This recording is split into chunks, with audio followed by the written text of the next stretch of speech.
happen, the little things that we do for each other, the little ways in which we support each other or ourselves. Self-care.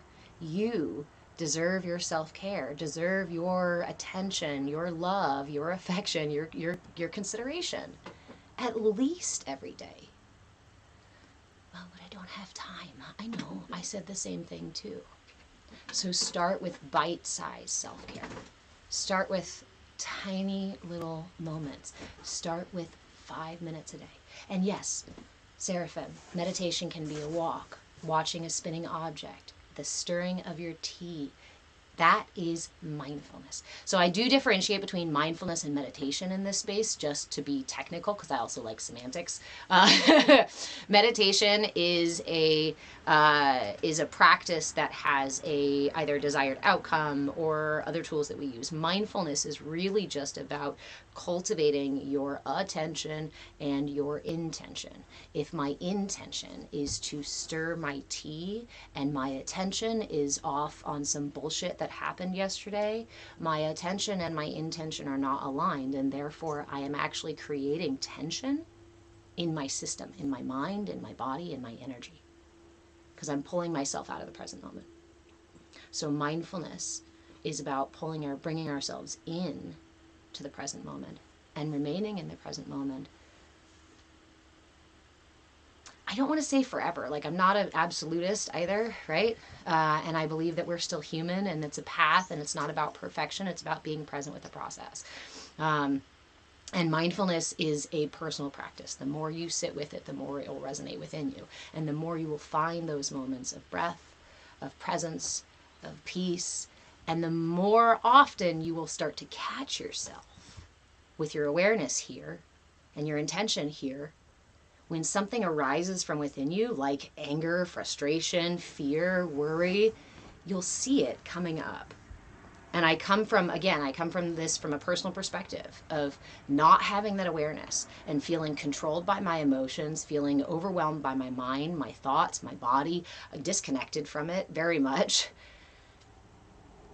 Cultivating mindfulness, cultivating awareness and my intention and aligning those things literally changes the way that you experience time and space. Oh, that's hyperbole. Hi, Star Muse. How are you? That's hyperbole. No. Try it. In fact, you've already tried it. You've already done it. When you're driving home and you're imagining something else and then suddenly you realize 3 blocks later that you completely missed the last couple of blocks, you changed your experience of time and space. When you are waiting for something super exciting to happen and you are watching the clock, tell me it doesn't go painfully slow. And yet when you're enjoying yourself or not paying attention to that clock and you're present in your experience and having all that whatnot experience, these are different experiences of time and space. This is where we get into quantum mindfulness. It's cool shit. It's cool shit. So if you want to know more and hang out with this, okay, come on, hang out. Get some tools for this.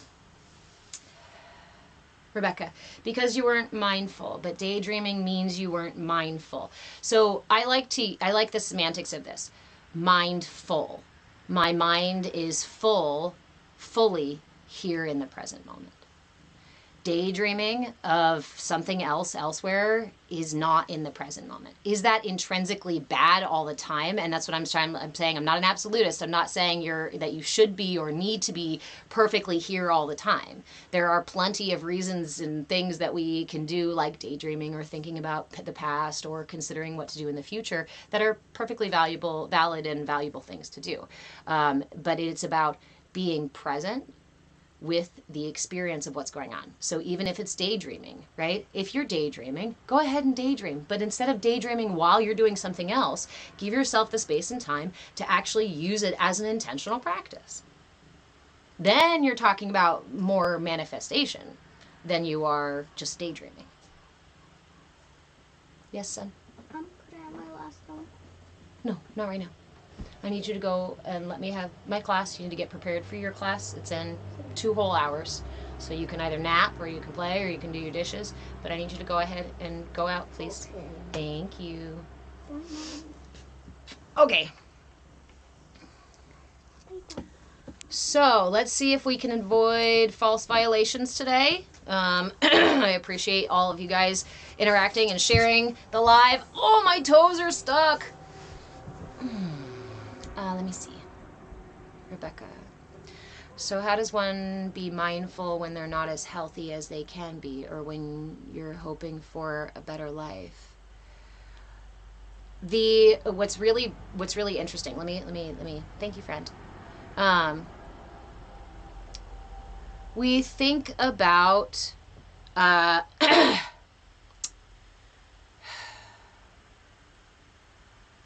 we think about our desiring for a better life as a positive thing, and I wouldn't argue with you that it is. Or that it's not a positive thing. It is a positive thing to be focusing on or looking at the things that you want to do with your life or the ways you want to improve. There's nothing wrong with that. Yet, when we get deeper into the philosophy and practice of some of these concepts, we recognize that even desiring something different than I have right now is going to cause a kind of tension in my system, because I am still partially putting myself into the future, and instead of practicing just gratitude and presence here in the moment. A lot of mindfulness and practicing gratitude and presence here in the moment is about learning to accept where we're at, learning to be grateful for the things that we have where we're at. Now, again, I know that when we are unhappy, unhealthy, in danger, fearful, this is really difficult. This can be really difficult to do, but therein is the power of the practice. We can't expect the world to be perfect. We can't expect the world to stop for us to meditate. We can't expect our lives to change over the night and manifestation to happen all of a sudden unless we're really fucking good at it and we've done years of practice, right? So waiting until you're more healthy, or until your situation changes, or until something else, until when this, then this, is setting yourself up for struggle, is setting yourself up for tension. And in this space, we have a really big deal, right, with tension. Replace tension with intention. So if the tension is that my body is not healthy, I'm frustrated about it, it's maybe not feeling good, right? There's my tension. Find the tension in my system or in my mind or wherever it is that I can access it, honestly, most easily, and replace it with an intention. My mind feels tension because there's tension, pain. Okay, I have neuropathy. So let's say, my left foot goes numb like it does sometimes. There's tension in my body because of the way that my body has to adjust to that numbness in my foot. There's tension in my brain, frustration that I have numbness in my foot, and that as a fucking 40-year-old woman, I can't just walk around normally. I'm going to end up randomly. There's tension. So I notice that tension. When I notice that tension, I replace it with intention. And that can be as simple as just being here and now. I'm grateful I have a foot at all. I'm grateful I'm aware of what's going on in my system. And I'm grateful that I have tools to address these things. Can I heal it overnight? No. But if I focus on how much it sucks to have it that way, then I thwart myself from accepting what's happening in the here and now. And I keep myself in a state of tension by wanting something different. This, I think, is one of those really difficult things when we talk about mindfulness or these kinds of practices, is like, well, I'm doing them because I want to feel better. I'm doing them because I want to heal. Isn't that pulling me out of the moment? No, not unless that's all you're focusing on. And if that causes you frustration to not be healed yet, then it's not beneficial. But if I use these tools, and each time I use these tools, I just offer gratitude for the practice itself, for the opportunity to use these tools, and I am thankful for whatever healing it brings to me, without the expectation that it's going to happen overnight, without the need or the desire for it to be immediate. I think our attachment to what we want, our attachment for things to be different, is one of the biggest, most difficult hurdles for us to get through. I know it was for me. Again, I can only speak from personal experience, and these are the very tools that have brought me from the edge of my everything. For those of you who've been in here for a while, you know my personal story. For those of you who are just in here, just know that this isn't some book read stuff. Yes, I studied it, but I also went through it. I've also been there. And I'm not perfect. I'm not healed. I'm not a master of anything except for shenanigans and change. Change. More than anything else. So do you guys want to join me for class? Thank you for the little chat. Thank you for starting off class with a nice little chat. Peace to you, Merle. How are you? Thank you guys for all the likes, all the love.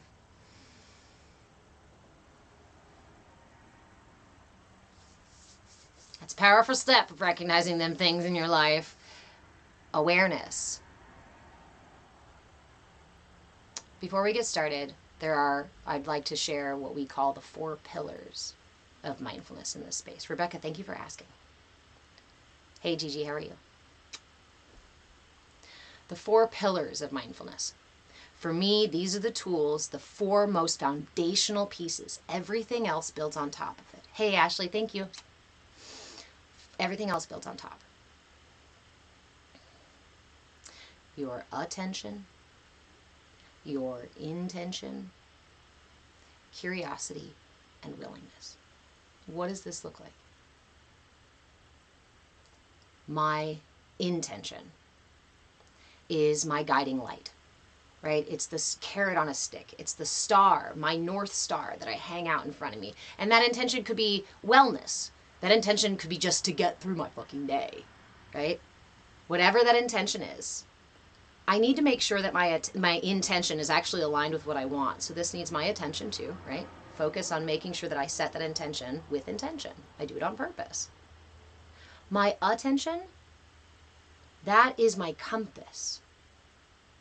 Life is a journey, right? And I live on a pirate ship. So my compass is my attention. And my attention keeps me aligned with my intention. Again, let's go back to the tea. If your intention is to stir your tea and your attention is elsewhere, you may not, come on, how many times have you missed your cup? How many times have you spilled something? How many times have you not noticed because your attention was somewhere else? Okay. So it seems simple and maybe even useless, right? There's a better word for that, to focus on just stirring your tea. But these are the most foundational parts of practicing mindfulness. Don't do it when it's hard. Don't start when it's fucking difficult and you're triggered and you're upset and emotions are flying and your body is overwhelmed. Wait. Start here and now in the tiny moments like stirring your tea. So now I've got my intention, my North Star hung out in front of me. I've got my attention, my compass. Find yourself. We need you on YouTube. I'm on YouTube right now. I am live on YouTube right now. You're welcome to go over there and support me over there. I do appreciate it. With TikTok leaving, please do follow me on YouTube because that's the primary place that I will be. Hey, Christina. Okay, so we have our intention, our North Star. We have our attention, our compass that keeps our ship aligned with our intention, keeps us on the path of doing what we intend to do. When I am on this journey, if I meet whatever comes up with frustration, with shame, with guilt, with judgment, I'm going to have a fight. I'm going to run into battle after battle after battle after battle. If I meet whatever comes up with curiosity and willingness first, notice I didn't say love. Notice I didn't say compassion. Notice I didn't say patience. Those are things that we cultivate later on. I'm talking about the most foundational, basic pieces. Meet it with curiosity and willingness. Road rage? Shame? Anger at somebody for something they said? Wait a minute. Interesting. I felt that. Like even drop the story. Interesting. I felt that in my belly. And now it moved up to my throat and it's getting hotter and hotter as I sit and watch this. Interesting. I can guarantee you, because I've been through this and I've been on the other side of that and then did this stuff for long enough for it to actually start to work. that when you just give it your attention, it shifts, it changes. And it's no longer the one driving the ship. Reactivity is allowing your emotions to take the wheel of your ship and drive you away from your intention. If my intention is to address a difficult topic with my partner, and I end up letting my emotions drive, I can guarantee you that I will also end up where I did not want to be. Sometimes, maybe I'll end up in a good spot. But it's not me making those choices. It's not me driving. It's not me focusing my attention on my intention and really cultivating that path. I had no choice, we'll say later. Did you? Did we have a choice? And do we have the capacity to even recognize that choice? Further, do we have the ability, after we've recognized the opportunity for a choice, to then make a different choice? I get so excited. Because it's extremely powerful, yet terribly simple in concept.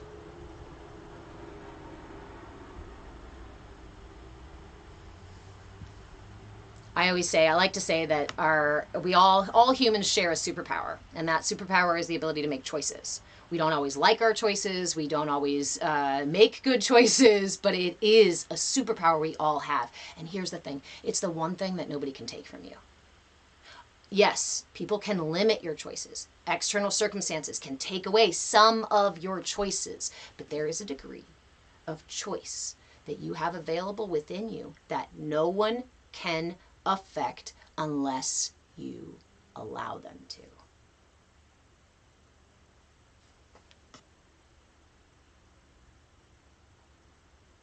Thanks, Merle.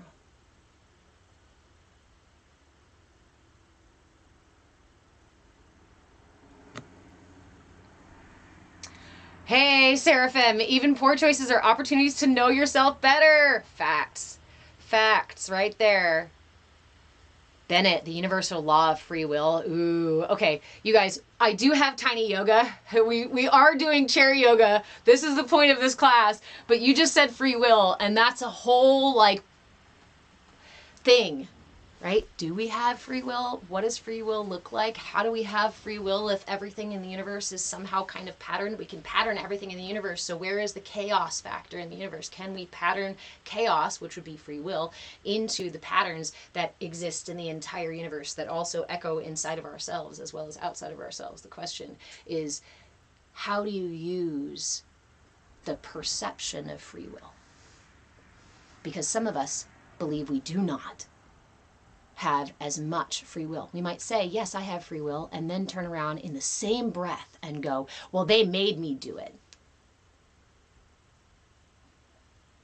Did they? How? Does that mean you don't have free will?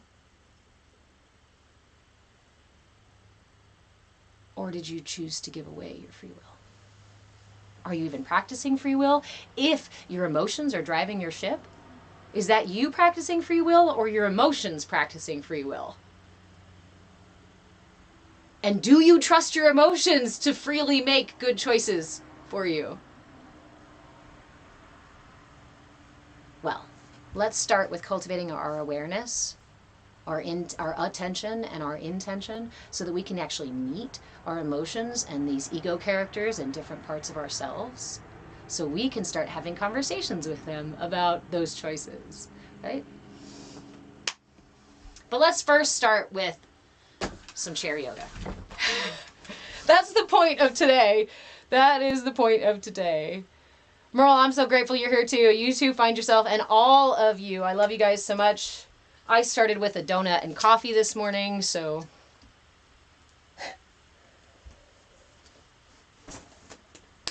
no guarantees. That's what. So no guarantees.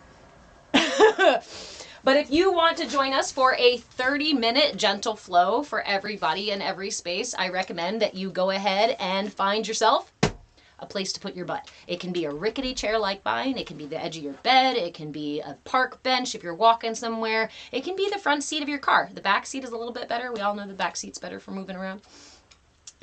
If you're in the front seat, you can open your door and put your legs out. We're not going to do a whole lot today that you're going to need a ton of room for. Tiny yoga was built out of my limited mobility and also limited living space. Now I've got a lot more space, but Merle, you're sprinting home. We'll get settled in here. Red Mama Yeti. Your chi feels stripped from you today. Okay, so the focus of today's class, because January we were working with the aura, right? Last week we just worked on aura awareness. Today in class, we are going to work on fortifying and strengthening our aura. We're going to use several different tools. Like I said when I first started the live, we're going to go over several tools. We're going to start with a mudra. We're going to use some color awareness, and energy healing, and just a mindfulness technique. We're going to use a little visualization. If you are somebody who says, oh, I can't visualize, I can't do this. It's not about perfection. It's about being present with the process. If you feel like you cannot see things in your mind, then you focus on other aspects.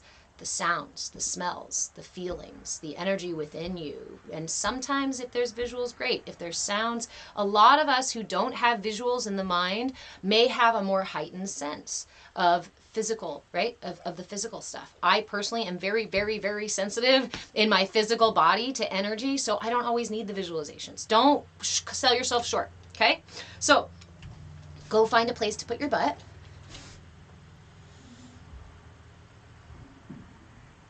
And we'll get into class. We're going to start with a mudra. We're going to do the color stuff and visualizations. We're going to go through a little bit of a physical flow, some movement, to strengthen our energy just through that movement and through the intention of being present in our body. We're going to meet ourselves where we're at. Remember, in this space, we are not in the business of creating a battle within ourselves, right? We're not in the business of creating tension within ourselves. In fact, in this space, we replace tension with intention. So as we move through this practice, I encourage you not to try to push past your boundaries, not to try to overextend yourself, not to get as twisty and bendy as you possibly can in every pose. Just be present so that you can notice where those boundaries are, where those edges are, where the tension is. And you can give yourself the opportunity to make a choice. The choice to breathe with it, the choice to be with it, choice to let it be as it is and let it go when it's ready. Then we're going to end with this week's mudra, which is also a strengthening mudra. And very last but not least, we will practice some pranayama in there as well. Some breath work goes with the visualization. Very last but not least, I will show you how to create an energy shield using your aura.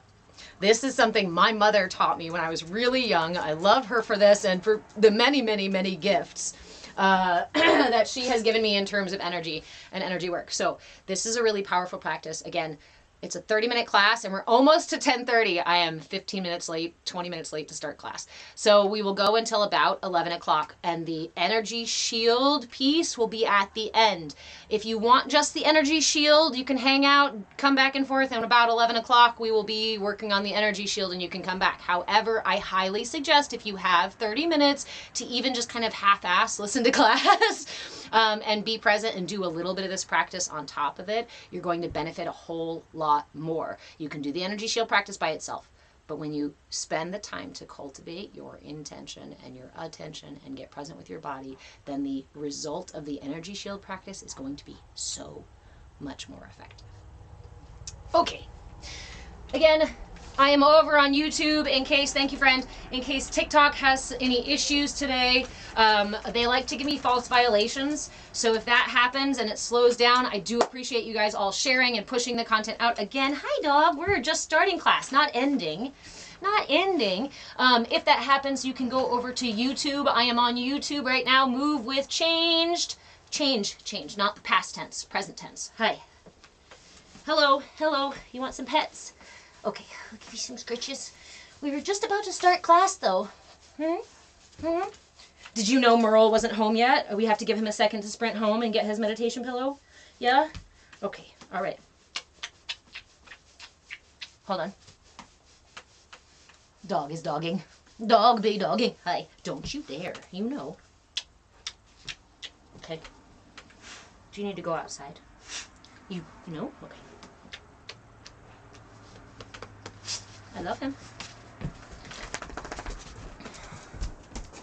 Good boy. Huh?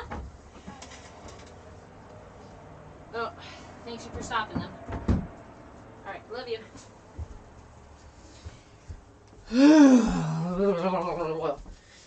I am already. I got so excited talking about the energy and all that stuff. Okay, I got my energy buzzing. Hey, Forrest, you made it to class. Seraphim, he is a really sweet puppy. His name is Ajna.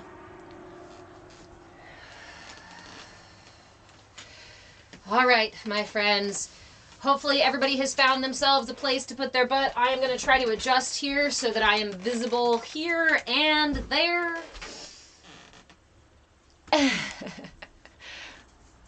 I actually started this live 15 minutes early because Kat was doing the same thing. The cat was coming in and wanting to lay on my lap. So, all right, let me move my little, I've got my flow notes. I make it every morning before class.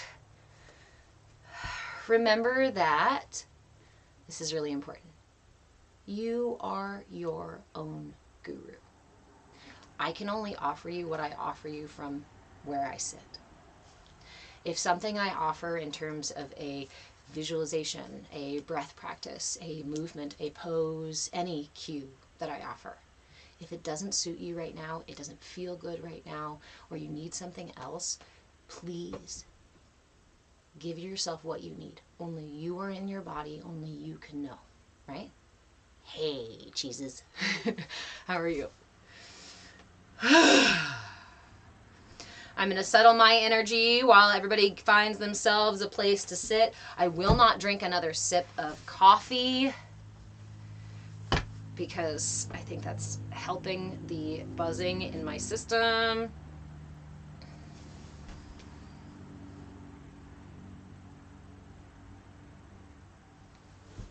Trust your inner guidance.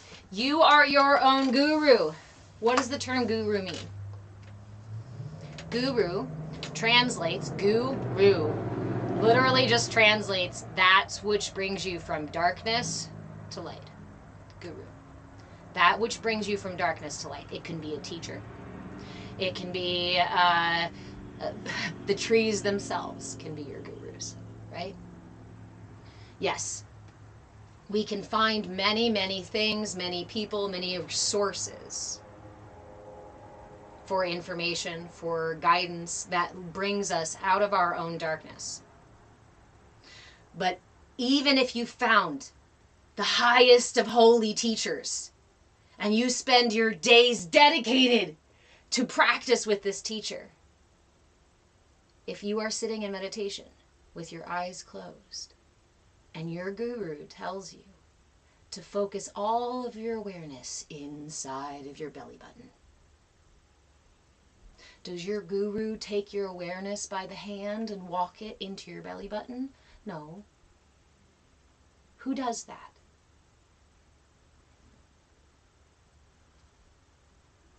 Only you can do that. That's why we talk about the guru within. There's a million places where you can honor the guru with the outside of you, right? You can have gratitude, but without that inner guru, without your inner captain, you won't receive. You won't truly benefit from the full capacity of the practices, of the teachings, unless you have someone within, that guru within, to walk you through those steps. That's the same guru, cheeses, that gets you through dry January, right? That's the same guru or captain that says, hey, pause, listen, be present. Did you notice? Huh. Let's use our inner guru today. There's even a fantastic mantra called the Adi mantra that honors the guru within, or the guru of the lineage of teachers, as well as the guru within ourselves. It's so important to remember that balance. Everything outside, so inside. Everything inside, so outside. If I hope for a wise teacher, but I perceive myself as just perpetually inaccessible to that knowledge, then I will not have the capacity to receive that knowledge. Not the same capacity, right? That self-doubt quiets my inner guru. That shame, that fear, that worry that I'm not good enough actually makes my inner guru go back here. So I invite my inner guru in and I say, I can be fully present. No shame, no guilt, no blame. Just be present with whatever I need. So we're going to start our practice with a little bit of visualization, and we're going to start with the Bhairava mudra. This was our mudra from last week. The Bhairava mudra is a very simple mudra to do. It's not twisty. It's not complex. All you need is 2 hands. If you don't have 2 hands, just use 1, I guess. This mudra is done like so. Place your right hand in the palm of your left, just so that your thumbs are slightly overlapping, not the tips touching. That's a different mudra. Slightly overlapping, keeping both palms facing up. Again, that's right hand in the left. And we hold it here in our lap. So once you find a place to put your butt, grab your mudra, your Bhairava mudra. We're just going to use this to help us get into our practice. This is the mudra for fierceness. It clears the aura, clears the mind, and assists us in letting go of ego clinging. I really love this one too, because it helps just clear the way for whatever practice we're about to do. And not quietly, not timidly, but fiercely, right? So, once you got a place to put your butt, find the edge of your seat. Bring both feet to the ground. It doesn't matter if you're barefoot or shoes, whatnot. Shoes or barefoot? Yep, okay. Bring your knees to shoulder width apart. Stack the knees over the ankles so that the legs are at a 90-degree angle as long as it's safe to do so. Make sure you're not going to slip off the edge of your bed or the edge of your seat. Take that mudra, right hand in the left. Rest it in your lap and go ahead and close your eyes. I'm going to walk us through some visualization as well as some breath work, and then we're going to move into our flow. So go ahead and begin with a deep breath in, pulling the breath through the lungs and into the belly. And sigh it out. Inhale again, expanding the rib cage in all directions, front, sides, and back. And let it go. Inhale again, this time lifting the heart and lifting through the top of the head to elongate the spine. And as you exhale, allow the shoulder blades to melt down the back. Gently tuck your chin to bring intention to your posture. Allow your tailbone to reach down into the earth. Seal the lips and take a moment to find a comfortable, steady rhythm of inhales and exhales. We're just being present with our breath in this moment. If you find tension in your body, inhale, again, the present moment, and exhale, offering that tension the opportunity to release. With each exhale, we release tension. With each inhale, we bring our intention, our attention to our present moment. That said, tension also occurs in the mind in the form of thoughts, in the form of self-talk, in the form of emotions and such. So same with those. When they arise, inhale, hello, and exhale, you can go.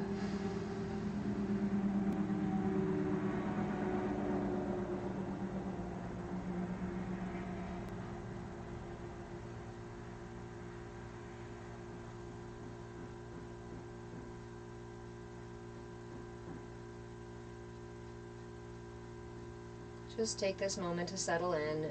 This is not about perfection. It's not about any sort of outcome. Just noticing whatever is occurring in your body, in your breath, in your mind, letting go of whatever is occurring in your physical environment, outside of the room around you or even in the room around you. Let those things go as we bring our awareness into the self.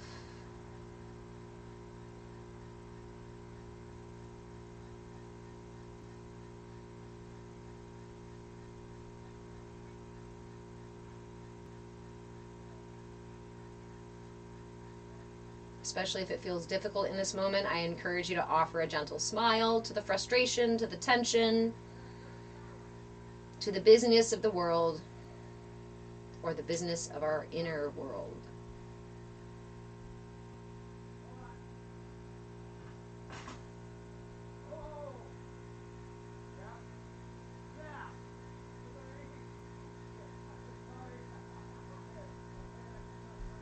Now we're going to move to strengthening our aura by bringing each color into our aura. So go ahead and pop your eyes open. I know that was unexpected. Pop your eyes open and look around for the color red.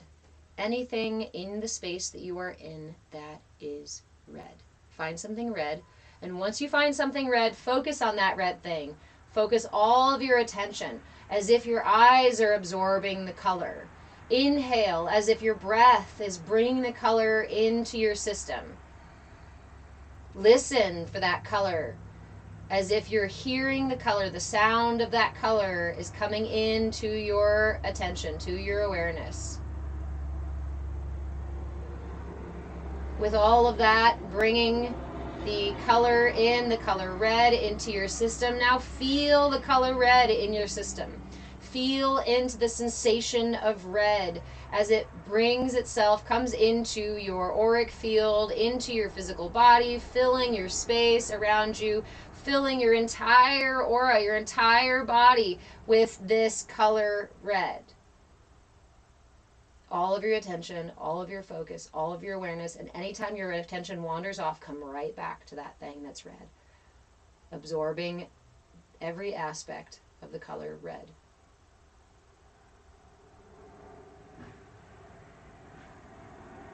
Take a deep breath in.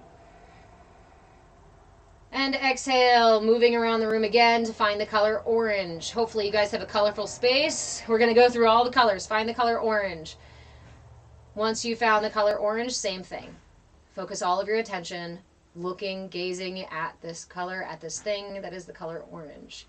Imagine that your eyes are absorbing this color. The wavelengths of that color, the wavelengths of light are indeed coming in contact with your visual field. Your eyes are absorbing this color.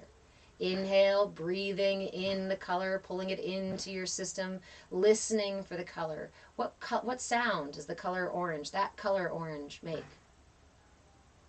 Feeling the sensation of the color orange surrounding your body, going through your body, weaving around the organs and tissues and muscles and tendons, filling your entire body, entire energy body, entire aura, entire space with this color of orange.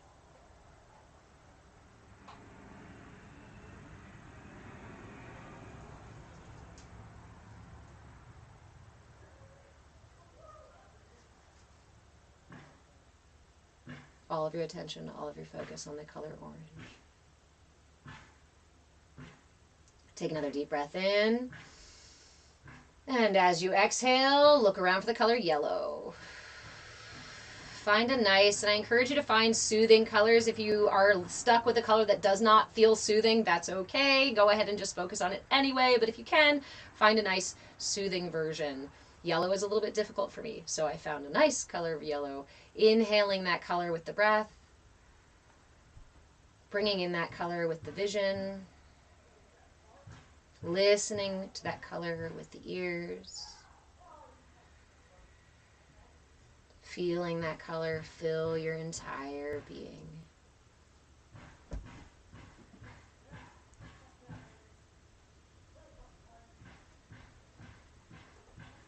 All of your attention, all of your focus on the color yellow.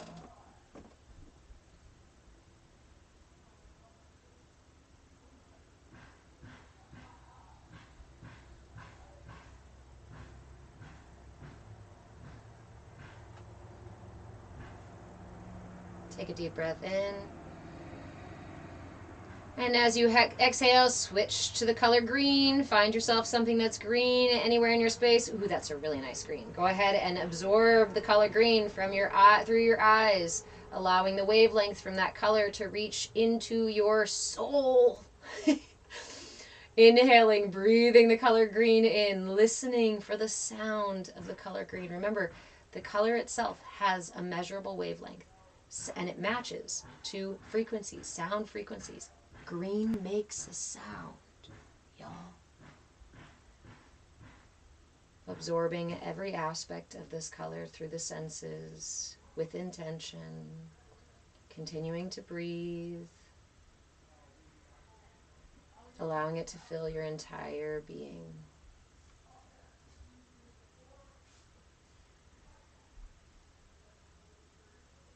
You may notice that some colors are more soothing than others. No need to attach a story to this. Just notice. And then return your attention to the practice.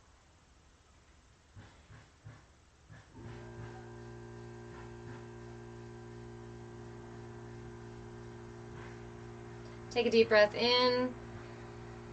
Moving your awareness now to something that's blue, the color blue. Find something nice and soothing blue. I guess Windex will do. No, there's a different one. All right, find yourself the color blue. Absorb that color blue with your visual field by watching, by looking at that color. All of your attention, all of your focus, all of your visual field focused on that color blue. Inhaling, bringing the color blue in with the breath. Listening for the color blue, receiving the wavelengths of this color blue as it absorbs into your system and expands through the entire body and through your entire aura. Keep breathing.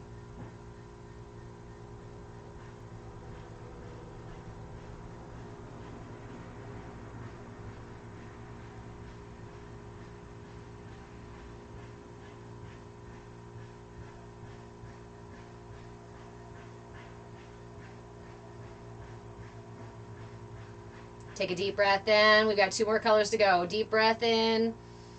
And as you exhale, look around for something purple. This time a deep purple. The deepest purple you've got in your space is your third eye. Go ahead and look for a nice deep purple wherever you can find someone. Okay. All of your attention, all of your focus, all of your sensory perception focused on this thing that is the color purple.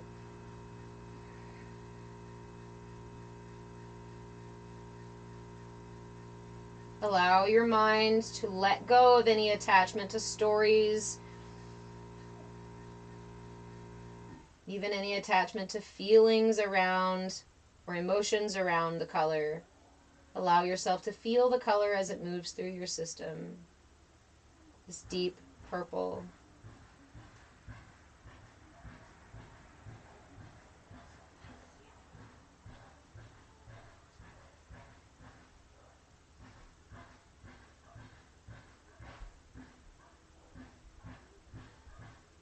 Take a deep breath in. And as you exhale, look around your space for something very light purple. A violet to light purple. If you cannot find light purple, just focus on something that's white. I don't think I have a lavender color in this space. I do. There we go. All of your attention, all of your focus on the light lavender purple or white thing in your space. Allow the vibration of this color to reach through your eyes, through your breath, through your hearing, through all of your sensory perception, bringing in this light violet to white color. Feel it as it moves through you. Just noticing without the need to attach a story or to explain anything for that matter. Just be present with the experience.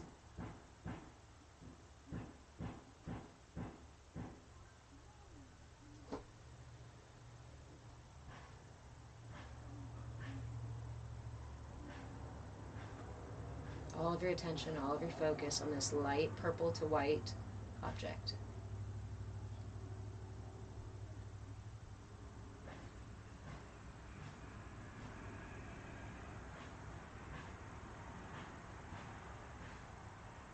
Take a deep breath in. And as you exhale, come back to center. Find center, bringing your torso towards the front. Checking in with your feet and legs again, making sure your knees are shoulder width apart, stacked over your ankles, feet grounded into the earth. And go ahead and close your eyes. Find a comfortable, steady rhythm of breath again. And if you can visualize, imagine all of those colors as they swirl around within and outside of your physical body, within and around your auric field. Your aura can expand out even beyond your fingertips. So this is a nice big space around us. I invite you to just notice without the intention of trying to create it or do it on purpose or make anything happen. Open your mind's eye and perceive these colors as they move around you. If you do not see visuals, focus on the other senses. Notice sounds, smells, tastes, sensations that might be associated with the intention of witnessing, experiencing all these colors as they move through your system. If you don't feel or perceive anything, just offer gratitude for the opportunity to be present with the self.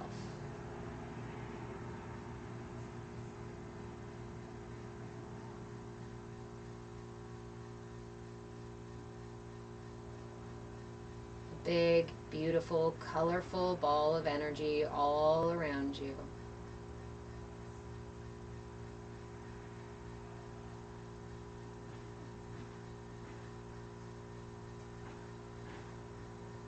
You can stay here as long as you'd like. When you're ready to move into the flow, let's go ahead and start with the feet. Wiggle your toes around just a little bit. Lift them off the ground and place them back down. Lift them off the ground and place them back down. Pretend like you're playing piano with your toes. Don't move your feet, just your toes. Wiggle them all around. Press both heels into the ground and release. Both heels into the ground and release. Press the outside of both feet into the ground and release. A small movement here, press and release. The inside of both feet, press and release. The balls of both feet, press and release. The entirety of both feet grounded into the earth, press and release.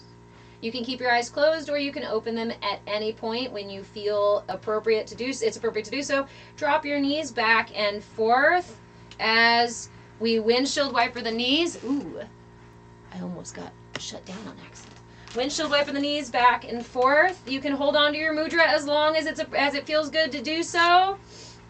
Or you can brace yourself holding onto your chair as you wipe the knees back and forth. Allow the hips to move a little bit with this motion, getting your whole legs, including the feet, rolling back and forth, back and forth. Hello, knees. How are you today? Come back to neutral. Knees shoulder width apart, stacked over the ankles, feet grounded in the earth. Nice, long, tall spine. Place the hands on the thighs. We're going to move into cat-cow, but we're going to start low and slow. So start by just tipping the hips. Inhale forward, the hips forward. Lifting your tailbone as if you're going to wag your tail. Go ahead and give your tail a little waggle. Inhale forward.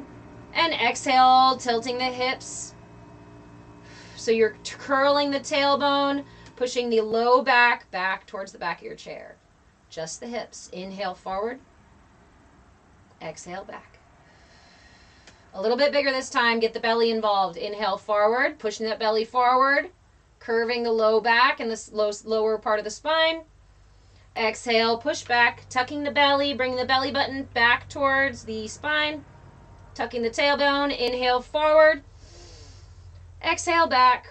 A little bit bigger this time. Let's move into our rib cage, expanding the rib cage and the belly and tilting the hips a little bit forward. Ooh, that feels a little bit good. That feels good. That feels fantastic. Not a little bit. Exhale back. Inhale forward. Exhale back. This time, get these shoulders involved. And even the chin, lifting the chin, sending the chest forward, rolling the shoulders back and open, tilting the hips, pressing the belly forward. Give your tail another waggle here. Inhale. Exhale. Push all of this towards the back, curling the spine, tucking the chin. Couple more. Inhale forward. Exhale back. Inhale, forward. Exhale, back. Big movement, whole spine. Couple more. Inhale, forward. Exhale, back. Inhale, forward. Exhale, back. At the end of your exhale, come back to neutral and we'll move into the shoulders. I invite you to just take a few moments to move your shoulders in a way that feels good for you. I'm not going to cue you on how to move your shoulders. Just roll them one direction, roll them the other direction, move them at the same time or move them separately, whatever feels good to you right in this moment. Nice, slow, intentional movement. Remember, we're cultivating our intention and our attention. If your attention is wandering off to some sound in the background or some shit you got to do after class, we are not present in our bodies. So let it go for now. Be present here and now. And when you find tension, pause, breathe, and give it permission to leave.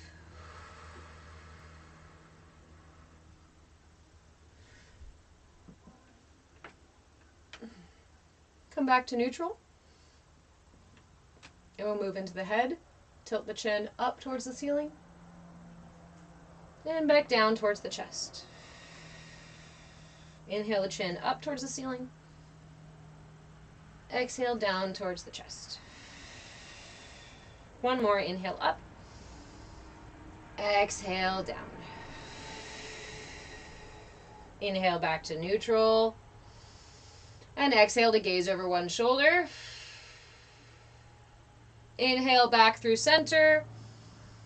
Exhale to gaze over the other shoulder. That means you got to move pretty slow for your breath to match this movement. Inhale back through center. Exhale, gaze over your shoulder. Inhale through center. Exhale, gaze over the shoulder. Inhale back to neutral. Go ahead and take your left hand. Reach across to your right thigh. Sweep your right arm down and out beside you, reaching up overhead. Pause when your arm gets all the way straight up beside you. Focus on your spine here, lifting through the top of the head, sending the tailbone down into the earth, reaching up with the fingertips, but keeping that shoulder nice and low. We're not trying to close our ear over here. We're not trying to do, we'll get to the side stretch. Right now, I want you to find the posture. Reaching with the fingertips, nice wide fingers. Inhale, lengthen.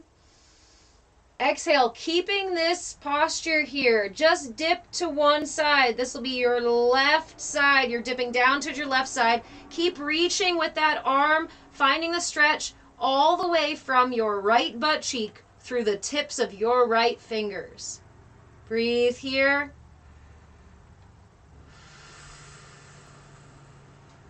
Inhale back up to center. Exhale, release the right arm.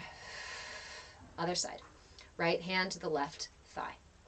Left arm down, sweeping it up, out and up beside you, beside your head. Lengthen the spine. Relax your right shoulder. Keep your left shoulder nice and low. Extending through the tips of the fingers, reaching up towards the sky. Inhale. And exhale, tipping down to the right, opening the left side body, keeping that space between the arm and the ear. Inhale, back up. Exhale, release the arm. Bring both hands to the heart, palms together at the heart. Send the hands up overhead for brief thunderbolts. And then keeping your arms extended, keeping your spine extended, lifting through the top of the head. Tip at the hips. Nice long spine, long arms. You can keep the hands together or separate them as you fold as far as is available to you. And then release the arms, release the head, and take 3 deep breaths here in your fold.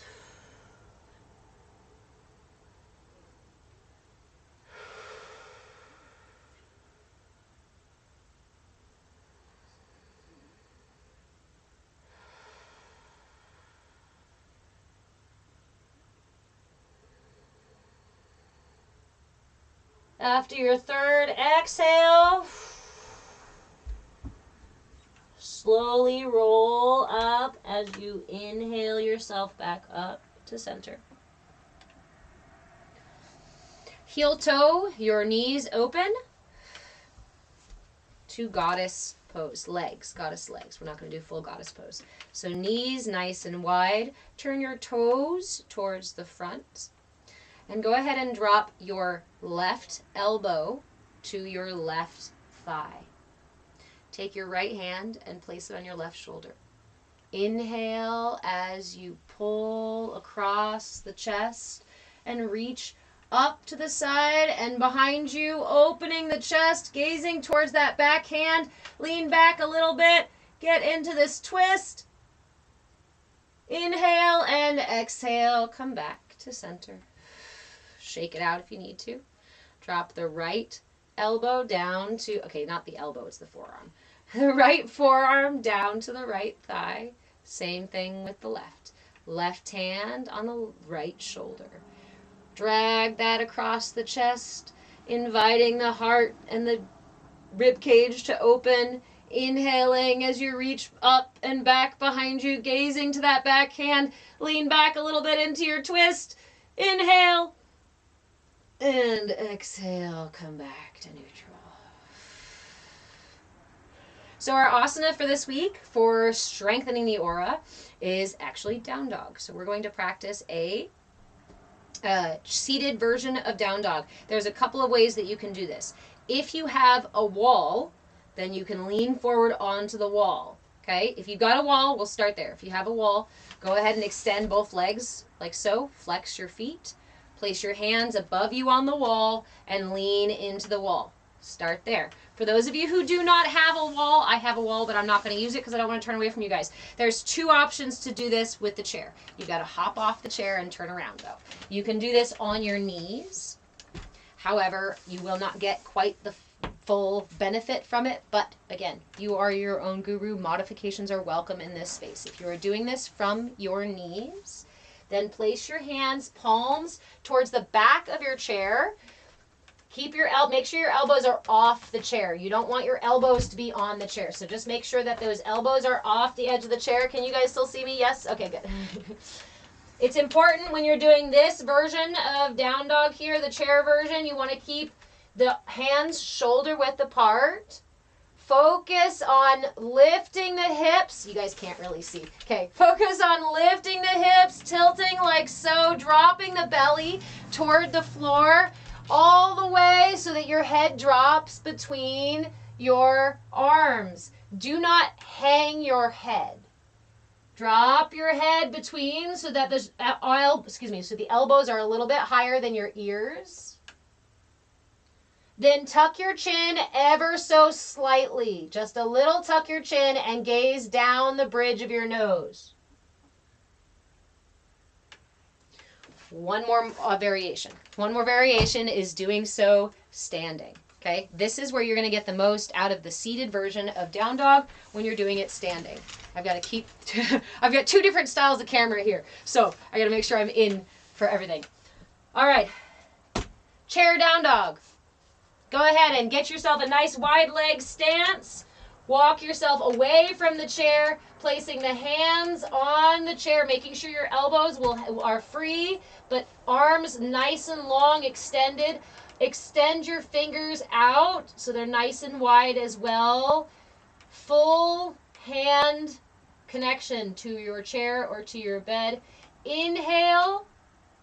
And as you exhale, drop the torso. Remember, you're tilting your hips way up towards the sky, right? Drop your belly down, drop your chest down, let it open. Don't release your head completely. You're not hanging your head. But gaze down the bridge of your nose, keeping extend through your top of your head. That's the word I'm looking for. Nice long spine, gazing down the bridge of your nose, focusing on sending your heart towards the floor, tipping your tailbone up towards the sky. Breathe. Deep breaths here. Send energy down the back of your legs, pressing your heels into the floor, pressing your hands into the chair. Sink a little deeper. Inhale. Exhale completely. As you inhale again, slowly roll up, rolling the spine up as you come out of down dog. Come back to your chair, either sitting down to your chair again if you're standing, or just bringing your knees back to neutral, which is shoulder width apart, knees stacked over the ankles, feet nice and wide and grounded. We're going to close with a twist and our mudra, as well as our energy shield stuff that I was talking about. Cappy, you going to stay in the child's pose? Okay, you can do that. So, lastly here, I want to get some spine twists in. So bring your hands together again at the heart. Lengthen through the spine, lifting through the top of the head. Lift with your heart. Send your tailbone down into your seat. Inhale. Exhale completely. Inhale the arms up. Don't follow your hands with your gaze. Keep your gaze forward. Inhale the hands all the way up. Separate the hands when they're above. Really focus here on a nice long spine, on reaching through your fingertips. Inhale, big deep breath in. As you exhale, turn just your torso. Keep your arms coming with your torso. Turn your upper body, keeping your legs where they are until you find the full extension of your twist. Then open the hands. The front arm goes to the outside of your knee, and the back arm on the chair behind you or on your bed. And gaze over that back shoulder. The focus here is to keep a nice long spine. Keep intention in your posture. Keep your attention on your breath.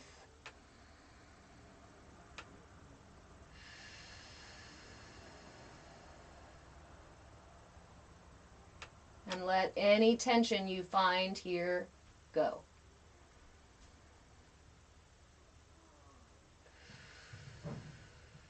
Last deep breath. As you exhale, slowly untwist. We don't want to slingshot ourselves out of the twist. That was juicy. We're going to go for the other side. Palms together. Nice long spine. Bring intention to your posture. Send those hands up above without following them with your gaze. Keep your gaze straight ahead. Separate the hands. Drop the shoulders away from the ears. Lift through the top of the head. Lifting through the fingertips. Spreading them nice and wide. Inhale. As you exhale, twist the torso, turning just your upper body. Keep those knees parallel to the front.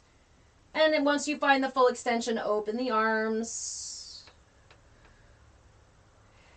Bringing that front hand to the outside of the knee and gazing over that back shoulder. 3 deep breaths here.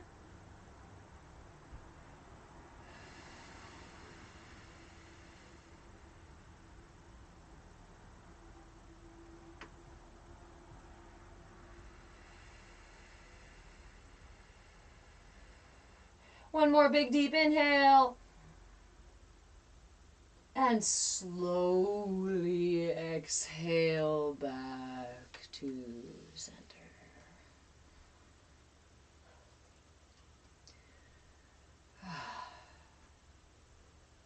Now that we have brought all this color into our energy space, into our body, into our minds, now that we have cleared our physical body and our energy body of blockages, tension, stuck, sticky debris and nonsense, let's cultivate some strength and some protection. So, our mudra for this week is called the Garuda Mudra and is the mudra for maturity.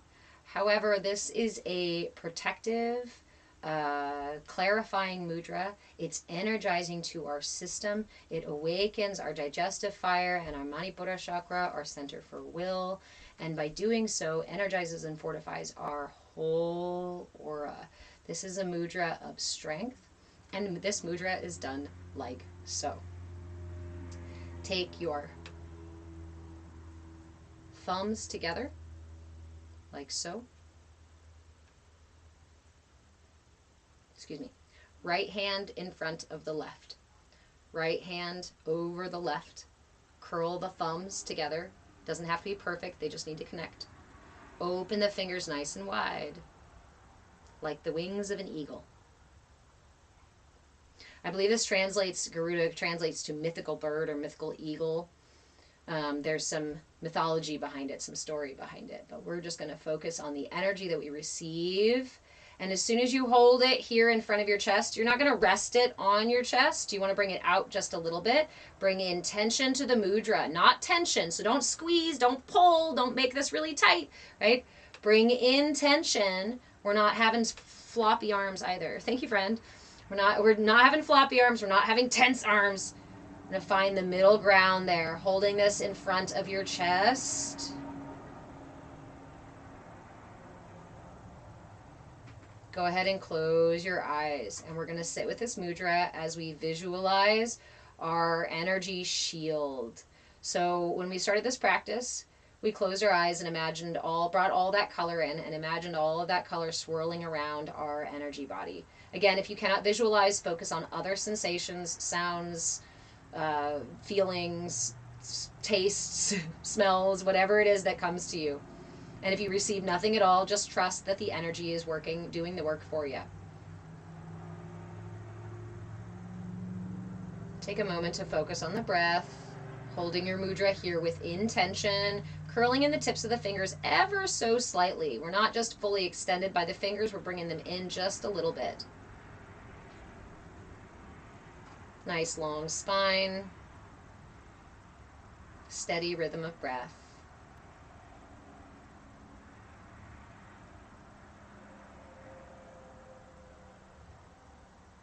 While you're here, you can return to the visualization of all those colors swirling around your energy body, moving through your physical body, your emotional and mental body. Allow them to move all around you and perceive them in whatever way is available to you.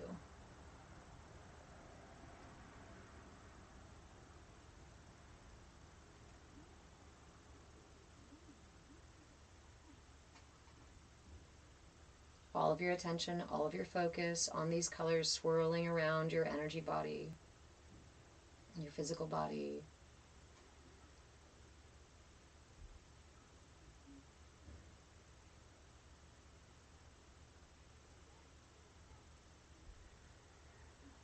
And as you visualize, you may or may not see an edge to your aura. It may look like a bubble that's solid. It may look like something more ethereal and wispy. It doesn't matter what you perceive already. Allow it to be what it is. Now bring your attention into the heart. All of your attention, all of your focus to a point in your heart. See if you can, like a flashlight where we narrow the light, this beam of light. Focus your attention, the light of your awareness inside of your heart. No place in particular, just a pointed, focused awareness inside your heart. Take a deep breath in, bring that breath into your heart space. And as you exhale, notice a bubble of golden light expanding from your heart. Kind of like you're blowing a bubble. Each time inhaling to bring in more breath, exhaling to expand it a little bit bigger. Take your time. Give it your attention, your focus. You may notice that this bubble might expand really quickly, contract really quickly, pop, disappear, not be there at all, be super, super thick or super, super thin. It's okay. Notice whatever you perceive and give it your attention with the intention of breathing this golden bubble bigger and bigger until it reaches the outermost point around your aura that you've perceived just a moment ago. All of your focus, all of your attention on inhaling the breath into the heart and exhaling it as this golden bubble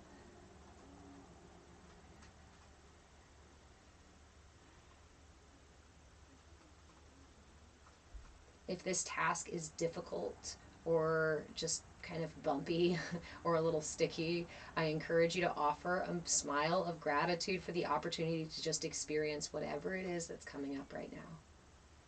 Even if it's shame, even if it's guilt, even if it's frustration, offer that gentle smile of gratitude. And stay with the breath, expanding that golden bubble out around you until it completely surrounds all the colors of your aura.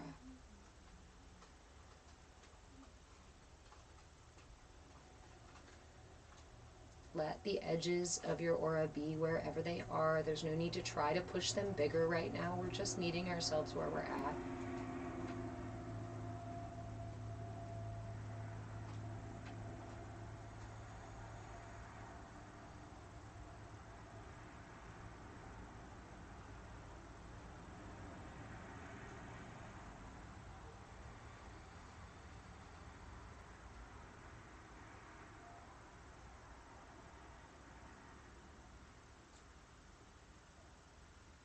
Once that bubble expands out about as far as you'd like it to be, I invite you to take a moment just to breathe with it, just to be with the sensation of having this protective golden bubble around you. I encourage you to employ your senses. Sometimes you might find that you hear a sound when you focus on your attention on this bubble. I often hear a metallic or glassy tink, tink, tink when I give my attention to this bubble. It feels smooth to me. Yours might feel different. So use your senses in perceiving whatever you can perceive of this bubble around you.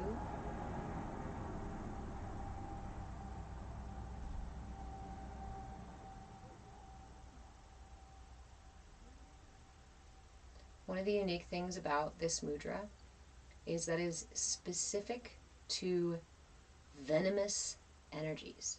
It protects us against venomous energies, a lot like an eagle or a large bird can eat a snake. Sometimes this mudra can protect us against physical snakes and physical venom, and also energetic and spiritual snakes and venom and energy of that kind. Just note that this bubble around you, this shell of golden light, whether it be firm or flexible, thin or thick, no matter how you perceive it, know that this bubble is protecting you of from venomous energies, that it is clearing your energy field of those venomous energies.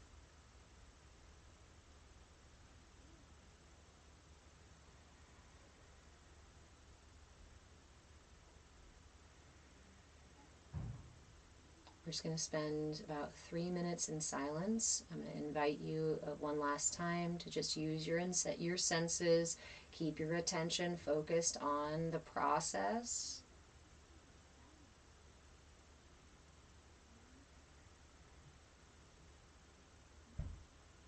And meet whatever comes up with curiosity and willingness first.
encourage you to stay with this part of the practice or return to any part that you would like. When you are ready to complete your practice, I invite you to release your mudra and bring your hands together either into prayer or simply lay one over the other over your heart in gratitude for the practice, in gratitude for the space, in gratitude for the tools, in gratitude for the prana that is always flowing through the path of least resistance to bring us to our highest good in every moment. Offer yourself gratitude for taking the time for self-care today, and thank you for joining me for yet another tiny yoga session in our CAYA space where we can learn and grow and thrive together. When you're ready to come out of your practice completely, I invite you to rub your palms together and cup them over your eyes, offering your eyes couple of flutters back here behind the hands so that we can transition a little more easily.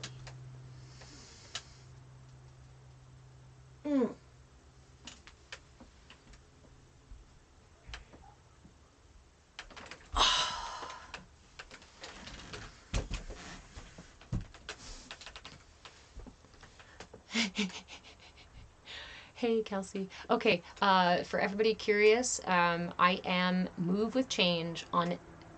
I Move with Change on every platform. I always say, but I've deleted Meta.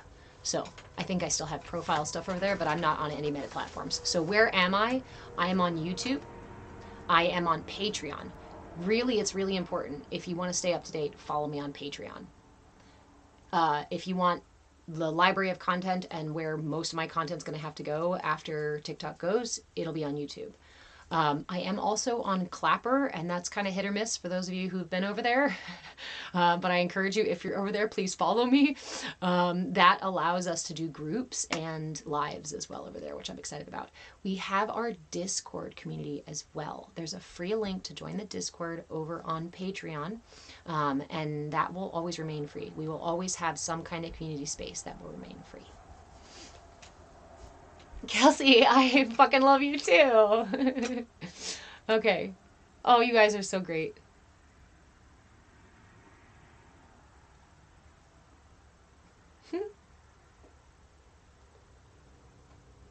Yeah, my Patreon or my link tree isn't working. I'm noticing a lot of people having trouble with the link tree, so forget the link tree. Just go to Patreon. And if you have any questions about anything, where to find me, or you need a direct link, like if you're like, I don't internet, and you just want me to send you a link to Patreon, I'll send you a link. If you just want me to send you a link to join the Discord, I'll just send you a link. I can easily do that kind of stuff. Nella, you are very welcome. Remember, everybody, replays are on YouTube. So also go follow me on YouTube because that's where all the big class replays. And we will continue to do the Friday class. I am trying to add another live, but right now with the unreliability of TikTok and these platforms, I don't know where those other lives are going to be. I will reliably always have this Friday class at 10 a.m. Pacific time, and it'll be on YouTube at the very least. I do have a Kick and Twitch account, but it's kind of dead over there. It's dark over there. Nobody's coming through.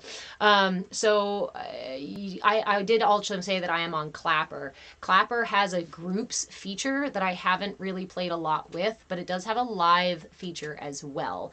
And I don't know, so I might try that one, because if TikTok goes down, I'll have the phone to do the live feature for Clapper. Uzazu, you're very welcome, my friend. Lots of love. Thank you guys for the gifts. Yes, move with change. Needed this perfect timing. This is why I keep doing this class, is because I feel like it hits us all right when we need it. If you guys send me a message, you got to send me a message so that because when I get off the live, my brain, it's like walking through a doorway. My brain goes completely blank and I forget what I had to do. So please send me a message if you want links to things. Zen Ramus, hey friend, how are you? I haven't seen you in a while. Thank you. You're very welcome. Bennett, yay! First ever chair yoga. Well, like I said, there's a whole list of replays, and I've been doing this class for more than a year now, so there are a good number of replays there. I do have a membership level on Patreon. I think it's $11 a month. It's a way to support the free classes and gives you access to all of the replays for my classes, and that includes last year's Bhakti Bites classes. Some of those were, we got up to like 3-4 times a week, I think. Cappy, clapper sounds like I know it does. I know it does. And it kind of sometimes feels like it. Feels like it. Thank you, Virginia. Welcome, welcome. Thank you guys for the gifts. Thank you guys so much.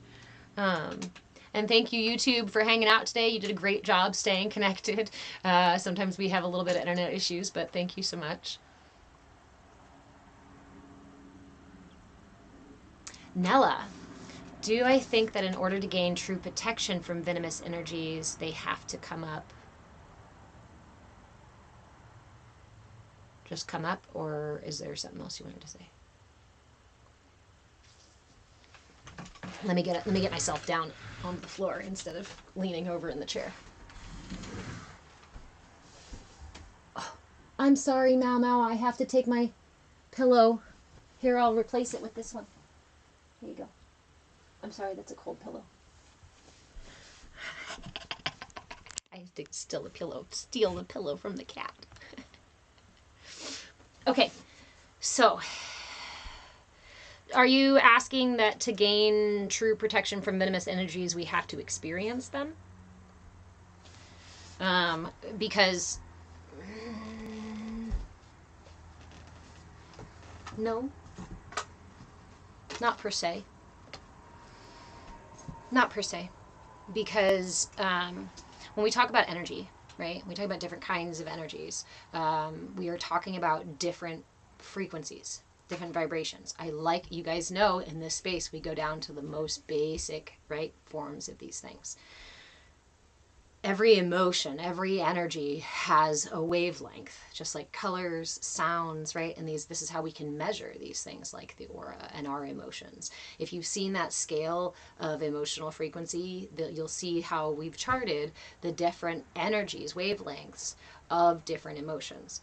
So when I say venomous, right, it's up to interpretation of exactly where on that scale it falls, whether we're talking about like manipulation, anger, greed, gluttony, these kinds of things could be these venomous energies.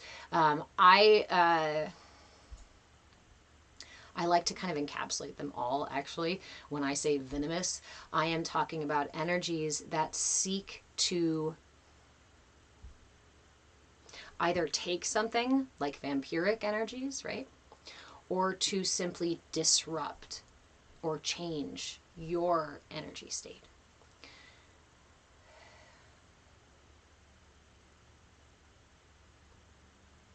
You can't fight fire with fire. It just makes a bigger fire. Love begets love. Hate begets hate. So trying to fight venomous energies with venom is likely to keep you stuck in a cycle of those low vibrational or that frequency of energy. I like to differentiate the energies into two different types: expansive and contractive.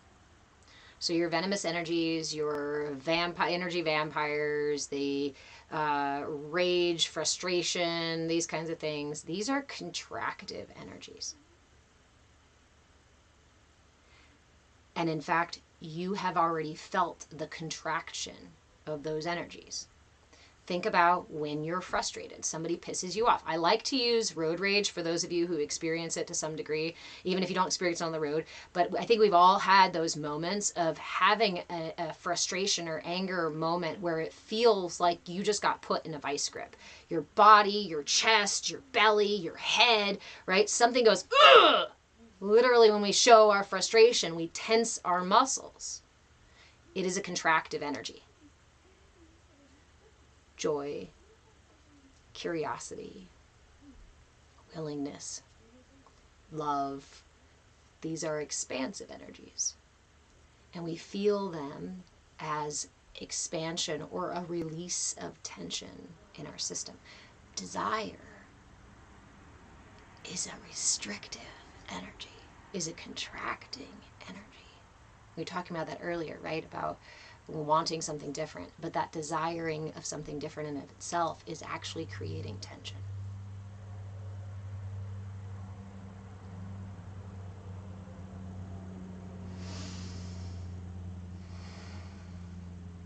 So what's the best way to protect ourselves from these energies?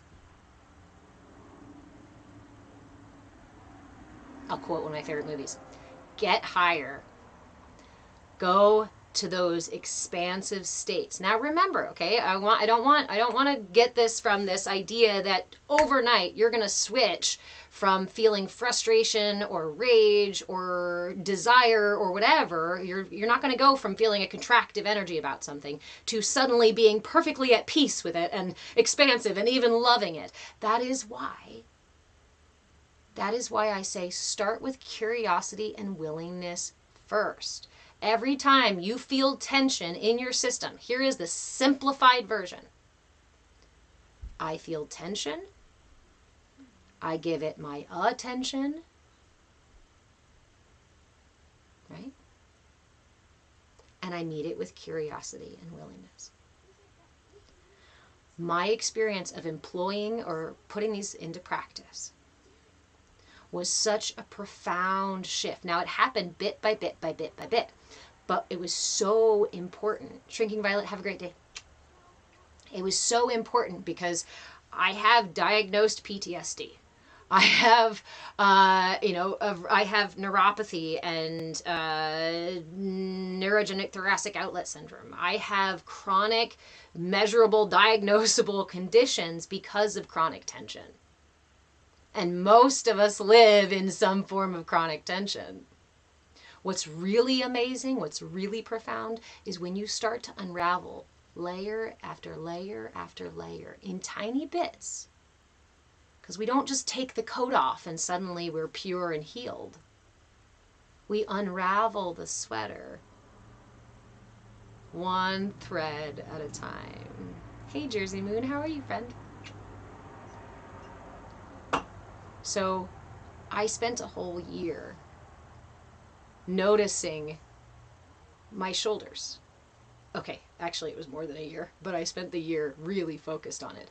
I have something called neurogenic thoracic outlet syndrome. Thank you, Beth. And this is a compression of the thoracic outlet. Your thoracic outlet goes underneath your collarbone right here. Underneath the collarbone are all of these tendons and blood vessels and nerves that come from the base of the head, the spine. So you can imagine these things go from your neck, underneath your collarbone, and then out to your arms and legs and digestive system and everywhere else. What happens when there's so much stress? Chronic compression damages these nerves and blood vessels. And then you end up with, wait, our bodies are connected? Beth. I love you. Yes. Don't tell your doctor, though. They don't agree. Okay. So, I literally had to change my career. I had to change the way I moved, the way I breathed, the way I didn't realize this was happening. It's a degenerative thing. And I ended up one day falling out and not able to get out of bed for 3 days. Went to the doctor after, and they took x-rays, and they're like, oh shit, yeah, that's fucked up. Here's some physical therapy. Physical therapy was really important and really helpful. And it gave me a direction to go, right? But the most powerful thing that I did was to spend that year cultivating my attention and my intention. What's my intention in this case? To keep the tension out of my shoulders. To release the tension that has caused chronic problems. Yeah. So every time, let me give you an example of a really big shift for me, because I'd been working on it for a while. I happened to be on my phone. This was May last year. I was on my phone and I was doing something, and a phone call came in right in front of me, right there when I've already got it in my hand, And I did not want to answer that call. That call was from somebody I hadn't heard from in a year, and I didn't want to have that conversation with them. I was not interested. I think I was already probably having a little bit of a stressful day, right? So when I saw that name pop up, my attention, right? I knew I was already doing this intention, attention stuff. So I saw it pop up, and I gave my attention to this. Not to the stress of it, not to the fear of it, not to the tension, but to my intention to be fully present and be curious and willing about what was triggered. As I watched that phone ring, that phone call just ring, that's it. I let it ring the whole time. I felt the tension start in my chest, in my heart. I felt my heart start to grip. I felt my throat start to close. I felt my back, the muscles in my back start to pull in, and I felt my shoulders do this. It was so small. It was so subtle that it made me laugh. I was like, oh my gosh, just the phone call, just seeing it ring. So I closed my eyes, ignored the phone call now, and just felt into, out of the tension.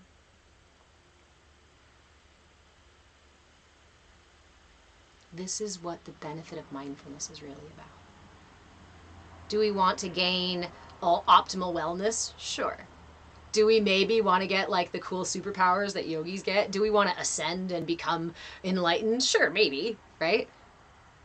We don't jump to the end. This is how we get there. In the tiniest of moments.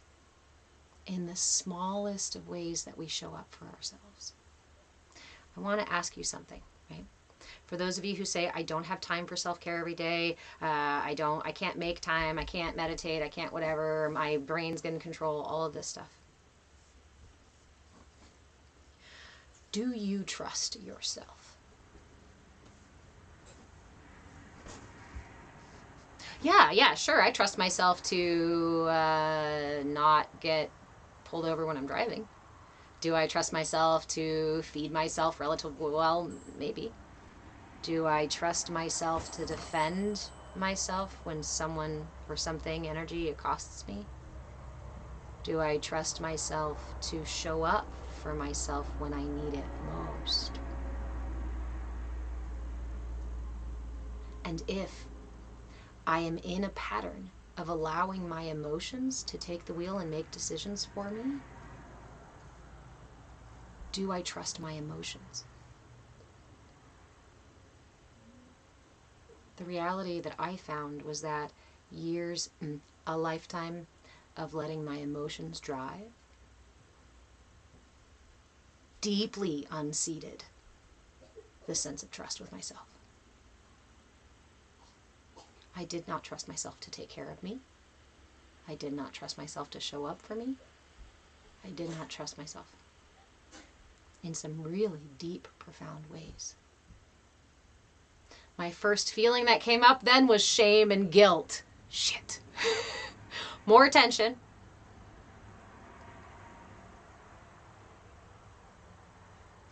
But I met that shame and guilt with curiosity and willingness. I hear you. I know that part of me wants to feel like shit about it, right? And the self-talk might want to go, if I reprimand you really violently, then maybe you'll build trust again. That's so opposite. I wouldn't trust a friend who put me down for realizing that I had broken trust with myself. Oops. I'm also breaking trust with myself there too. Mindfulness brings us a profound gift. It gives us the opportunity to build trust. It gives us the opportunity to see, to recognize why it is so important to show up every single day, even if it's just 5 minutes. You're very welcome. Thank you, Ashley. And I'm grateful that you found the place to trust yourself. It took me years. It took me time. Dirty little unicorn, how are you, friend? This was a really important piece for me. You say that I have not thought of it in that way about showing up for myself. Trust, divine timing. Think of these concepts, right? Now is all we have, right? Today is literally all we have. Yesterday is stored in the mind the same way that dreams are stored, the same way that movies we watch are stored, the same way that somebody else's story that they told us. All of that stuff, all of the memory things, the visual, the experiential, the verbal, all of it gets stored in the same part of the brain.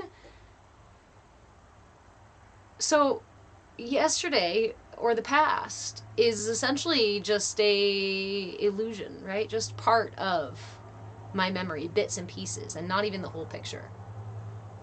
The future, tomorrow, is undetermined, and in fact not even guaranteed. So I kept telling myself that tomorrow I'll show up. Tomorrow I'll do it. I don't feel like it today. Tomorrow I'll do it. But why put off to tomorrow what you can put off until the next day? I was putting off me. I was deciding every day through my actions, through my words, through my self-talk, through my choices, that I wasn't worth every single day. Whew. Shit. Mom. Could I have my last one now? No, I'm not having. You have 15 minutes until your class. Please go get ready for your class. Please go get your supplies ready. We can talk about it after class. Everything's ready. Okay, good. We can talk about it after class, please. Okay, let me put this cat for a little, please. Okay. I love you too, Brian. So my favorite thing to recommend is 5 minutes a day. What really, really changed, so, okay, 3 years ago, 4 years ago now, right? I was in a really, really awful place. A culmination of years of breaking trust, ignoring one of my needs, fawning and flighting and fighting to try to get my needs met from other people, which is just a fool's errand.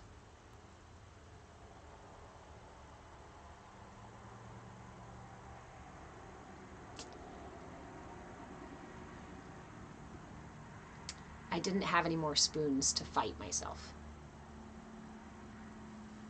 I didn't have any more spoons to argue about self-care or not. I didn't have any spoons left to argue about the tools I was using, even whether they were good or bad.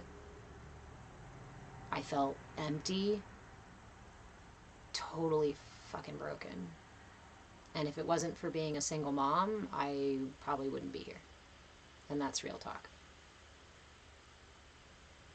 I had no spoons left, period. I didn't want to do yoga. I didn't want to meditate. I didn't want to take a bath. I didn't want to self-care. So I did one thing.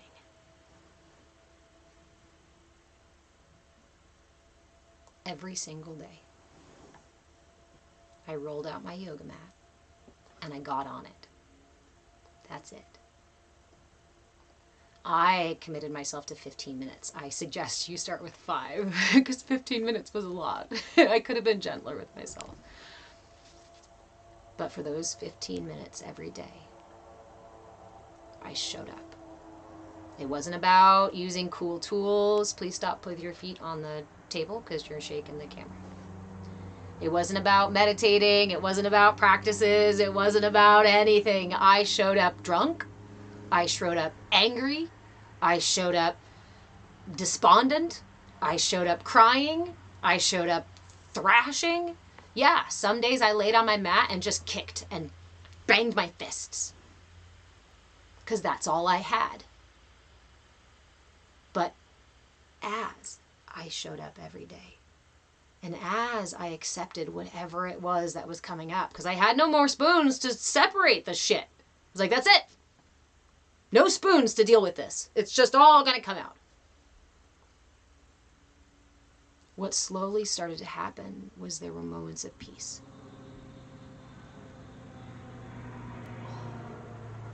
There were moments of acceptance.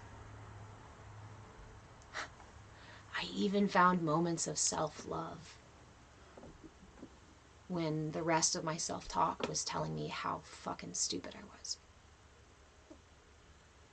And echoing something I heard you, I saw you say it, Billy, that I've never made a good decision.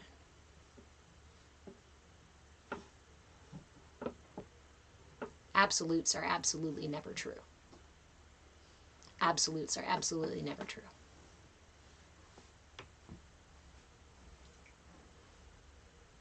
One of the most important decisions you'll ever make is to start showing up for yourself, even if it's just for 5 minutes.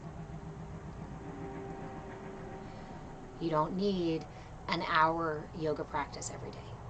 You don't need complicated meditations, and you don't need to pay thousands of dollars to some high-end coaches or for a degree, or, go have the tools. Go get the tools. Go do what you got to do to get the tools and the things that you feel supportive, that are supportive. But remember this piece, please. Showing up for yourself every day is the foundation to building trust. When we build trust with ourselves, we are more likely to be able to build a better relationship with ourselves. Tell me, how good a relationship can you build with somebody you don't trust? There's kind of like a full stop, right, on that relationship. You might trust them to an extent, but at some point, you don't get to build a full relationship or a deeper relationship with that person, correct?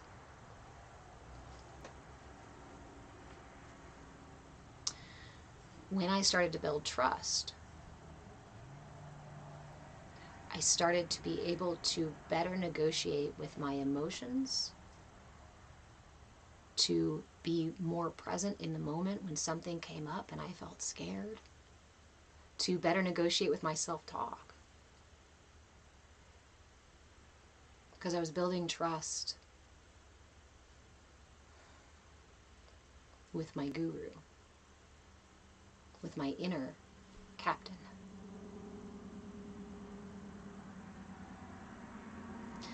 I wondered why I struggled with trust outside of myself in other relationships. I wondered why does this trust thing always come up? Oh, because I don't trust me. And you know what? As trite as it sounds, I know you're going to roll your eyes, but I can tell you right now that there is something different once you start to fall in love with yourself. There is something very different that occurs when you start to truly fall in love with yourself. Brian, you said your ex told you she never loved you.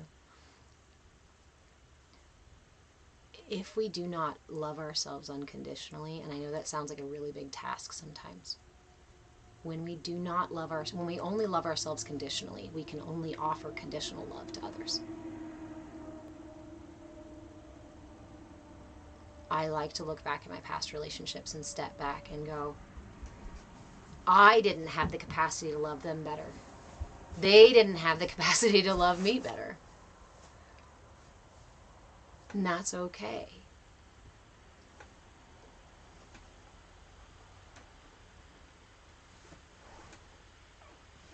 Curiosity and willingness. Badass blind woman. Interesting. I don't trust people. Wait a minute. This inner exploration is really just such... There's so many things I want to say about it. Sometimes my brain just kind of like halts because there's this huge world ecosystem that I want to share about. about the inner self, about the energy body, about our energy patterns, about our thought patterns, about the mind map and the way that it gets written, right? And the way that we end up perceiving the world and understanding the world and ourselves. This is why I'm doing the Inner Light series this year. So I do hope that you will follow along. If TikTok does actually go down, you can definitely find me on YouTube. I am posting, like I said, more content on Clapper, but I just heed the warning. Be careful when you go to Clapper. Kelsey, I will keep sharing the ecosystem. That's why we're doing this year, right? So each month we're going through a different layer of the energy body. And as we go through these layers, we're going to talk about these layers. And part of it is getting more live so we can talk more about them. But remember that this Friday live will stay 10 a.m. Pacific time. And we'll do our 30-minute flow, and then we'll chat about these things.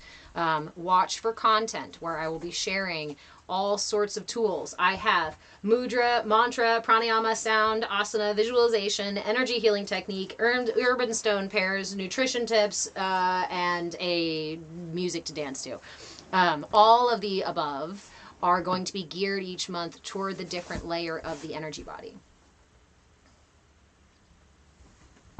Derek, I struggle to love and trust partly because I feel I struggle to know myself. Yes, sometimes the lack of trust within ourselves is really just about not knowing ourselves, right? But how do we learn and discover about ourselves if we are constantly putting our attention out here? I like to talk about the culture in the West in the sense that I feel like it's a grave misdirection that we've all received. It's as if we have been turned directly away from the source of all the things that we actually need. Love, security, safety, trust, companionship, even understanding. To be seen and heard and authentic and opportunity to be ourselves. All of these things are seeded in here and grow from here. And yet we're raised to look for them outside. Go look for the education, go look for the job, go look for the partner, go look for the house, go look for the clothing, go look for the status, go look for the label, go look for the money, go out, go outside. Don't pay attention to this.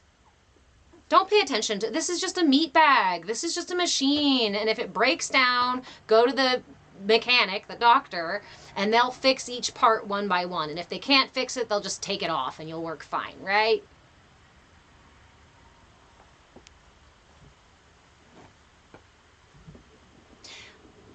It's as if we've been turned so that our noses are against a wall. Sir, I'm asking you to now remove yourself. Thank you. It's as if we've been turned so that our nose is to a wall. And one single brick has been removed from the wall. So you can sit there your whole life long, hearing about all the promises on the other side of the wall. Eventually you'll get there. You'll make it to heaven one day. You can retire someday. You'll have the nice whatever American dream or whatever it is. Whatever is the carrot that they give you. Whatever it is that they paint on the other side of the wall. Let me tell you something really, really, really, really, really important. What you need is not on the other side of that wall. That's the matrix. That's the illusion. That's the narrative. That's the paradigm. That's what you are being spoon-fed through the enculturation process and through culture and through marketing and through all these things. Yes, it is a form of manipulation. Because the source of your true power, the source of your authenticity, the source of your strength, the source of wisdom is here. And in using these tools, mindfulness, awareness, being present with myself, cultivating my intention and my attention, building a relationship with myself, I have been slowly turning myself away from that wall. And I'm here to tell you that there is so much more out there. It is, and it's real, and it's tangible, and it's experiential, and it arises from within you and moves through you and stays with you, if you let it.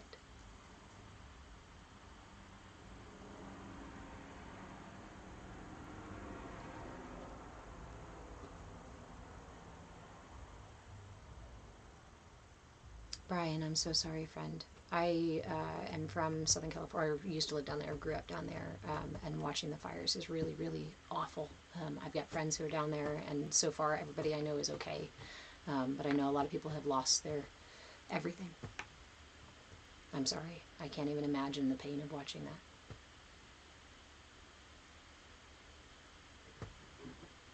Ooh, honey love. It's so easy to forget that we can change anything we want. When we forget to go within, right? We forget our intrinsic power. But again, think about the whole paradigm, the whole narrative. You know, what's most dangerous is a self-actualized person. A person who doesn't need to buy into the illusions of the system. They want to harvest your resources, your time, attention, money, labor, emotions. Marketing is specifically designed to trigger your emotional self, the physical self, and to circumvent your logical brain process. Marketing is designed to skip your prefrontal cortex where the higher thinking happens and the reflection happens and the consideration of myself happens, and trigger your mammalian lower brain, trigger your emotional stuff. And then we become puppets to the system who can push and pull and trigger us and whenever they feel like it. I don't like the idea of being a puppet. I never have. But it was really hard to figure out how to get outside of that, because we are all, if you're born here in the West and you're exposed to the culture, we are all brought up in that culture, in those ideals, with those ideas and images of, or perception of it. And it becomes our map. It gets wired into the mind. And then it's the way that we look at the world. It's the way that we talk about the world. It's the way that we talk about ourselves. It's the way that we talk about each other. It's the way that we show up for all of our relationships and our jobs and all our school and all these things. It becomes our narrative. It becomes our background programming. I don't like to use programming because that implies intent. And I don't want to talk about intent because we can get really lost in the blame game. Again, pull back. It's not about blaming who did it or not. It's about getting your attention and your nose off that fucking wall so that you can see what's actually available to you. And here's the thing, again, only you can do that for you. You can follow other people's lead, you can gain the resources, you can find teachers, you can hang out in the space and get the tools, but if you do not show up for practice for yourself, if you do not start showing up every single day and meeting yourself with curiosity and willingness, it'll at the very least take longer. Kelsey, next Friday you'll be talking about when you'll begin the monthly energy body discussions.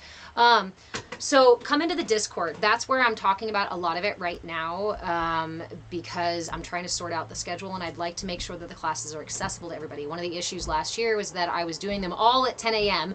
And I had a lot of people who couldn't show up for class. And so I was hoping to do more content this year, but honestly, this is where I find the most energy, right? I'm throat chakra dominant. This is a really important way that I share information and can answer questions and do this stuff in real time.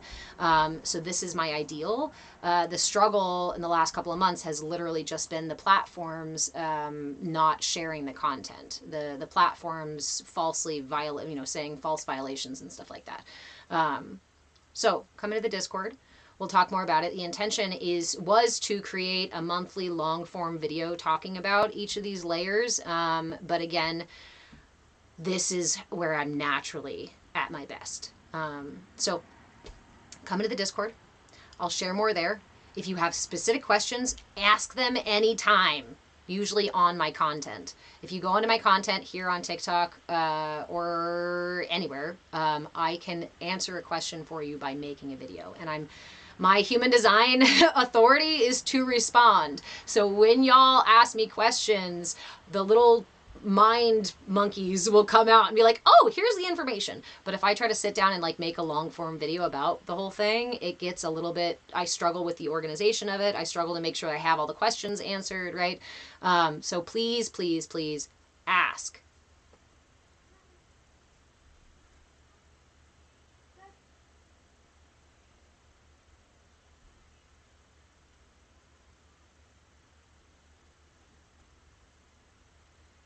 Just catching up here.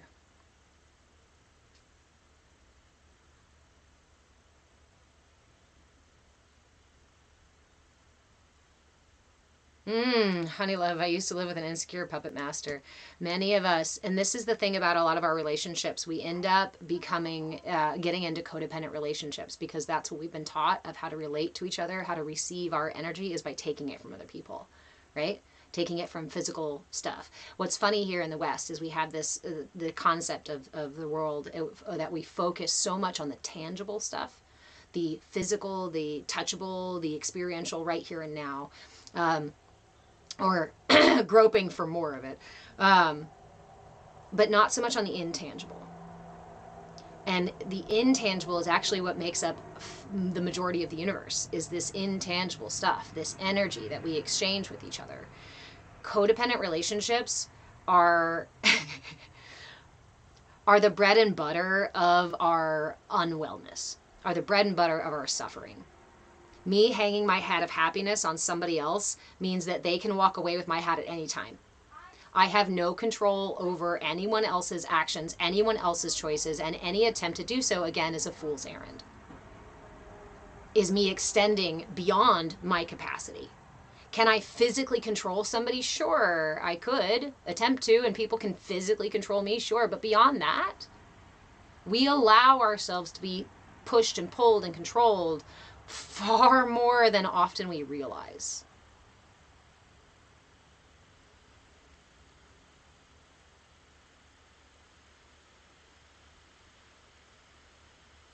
Jessica, am I on Red Note? So I did open Red Note, and I tried to create a profile. There's some weird thing with my phone number where I can't post anything.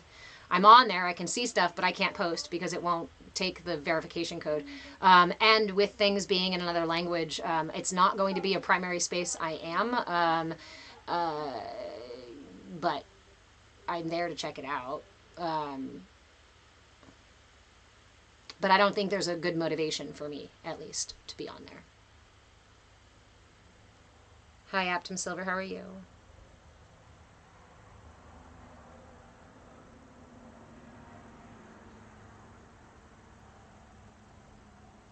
Caspa Poetry, I hope you're well too. Mullet Cookie. They programmed us to have vision through a straw and golf ball size thinking. That's that whole missing brick in the wall. So, wait, I wanted to talk about codependency. That's right. I wanted to talk about codependency. Okay, so this is really, really, really powerful stuff. I studied human development and wellness in college. I spent 12 years in college and then did several certification things on top of that. So I think it's more like 15 years in school. And what I studied was the full spectrum of from prenatal to postmortem. I wanted to know what makes us tick, why we do these things, how we get into these habits, and how we change them, how our personalities become our personalities, how our emotions rise and fall, and how that programming even happens in the first place. I also received my family lineage of energy work when I was very young. And so I come from a perspective of seeing that and experiencing it in the energy body. When you learn about the development of the energy body, the chakras, the timing of the development for the chakras, it aligns almost exactly to the physical development of the body, to the social emotional development of your system, to your cognitive development as well. In child development theory, we have several theorists who have written out these different stages of our development. They align perfectly with the way that our chakras develop. Everything is energy. So let's look at this. Start with your root chakra. Your root chakra develops between utero, when you're in utero, to about 6 months. This is my center for just the most basic sense of safety, right? This is my grounding. This is my cable into the earth. Am I allowed to be in a body? Am I allowed to be alive in this world, right? Am I safe? Because when you're an infant, just barely born, are you safe? How do you be safe, right? You just have to experience it in the world. You can't make yourself safe. You can't ask for safety, right? Can't demand it, can't go get it. when there are experiences, I'm going to be careful with the words. We're not talking about trauma even here, because that word gets people triggered and they have a story about it. When there are experiences in utero to about 6 months that tell you, your system, because you're relatively unconscious at that stage. Let me add this side note. Your brain does not come out of the theta brainwaves. Theta brainwaves are the REM sleep time. When we're in REM sleep, that's the theta brainwaves. Your brain does not fully come out of theta brainwaves until the age of 8. For the first 8 years of your life, you are consistently and then in and out of REM sleep. Your prefrontal cortex is not online until your early 20s and sometimes later. That's your highest logic thinking part. So when you're an infant, are you just like this unconscious? You're dreaming. You're in the illusion and outside of the illusion and in this ethereal space that infants don't even have object permanence. And that doesn't happen for a couple of months. Object permanence is to say that, I have too many things, is to say that this thing exists. You see it, right? We can see it, touch it, smell it, feel it. It exists. But now watch this. Where did it go? It doesn't exist anymore. Why do babies love peekaboo? Because it is their experience of literally things popping in and out of existence. That means that when you leave the room and leave your infant in the room by themselves, you don't exist in their capacity for understanding where you are. And that you'll be back. So we're quite unconscious in that space. And the only thing, really, we are an energy ball. We are energy. Our energy body is adjusting to the physical reality that we are now in. And all of our experiences, everything, all the feedback that we receive informs our energy body on how to operate. Let's talk about that again, because it's important. When I am in utero, 6 months old, if something happens in my environment that tells my system, my energy, that I'm not safe, the energy does not balance itself in my root chakra. It's not safe. So what does it do? Where does it go? It moves up into the next chakra. The next chakra is my sacral chakra, and this develops between the ages of 6 months to about 18 months or so. This is about nourishment, connection. This is about comfort. This is about cuddling and having my needs met. This is about being able to cry and somebody's going to comfort me. This is about when I'm feeling uncomfortable, cold, or hot, or itchy, that the universe responds to my needs. This is my proverbial umbilical cord to the universe. The question here is, will the universe respond and take care of me? Will the universe take care of me? And if the experiences during these stages say, no, the universe doesn't just meet your needs because you exist. Think about our culture that says, actually, your baby should sleep only by the clock and eat only by the clock and only the ounces that we have prescribed for your baby to eat. And don't cuddle that baby too much. Don't carry that baby everywhere. Don't co-sleep with that baby, right? Separation, compartmentalization. Unintentionally, oftentimes, most of us in the West have unsafe energy from either in utero or once we're born. Most of us don't receive our needs being met in the way that is expected by evolution because of the way that our culture operates. So what happens again? Now we pull the energy up into the solar plexus. I want you to think about what this might look like. A child, an infant who feels unsafe.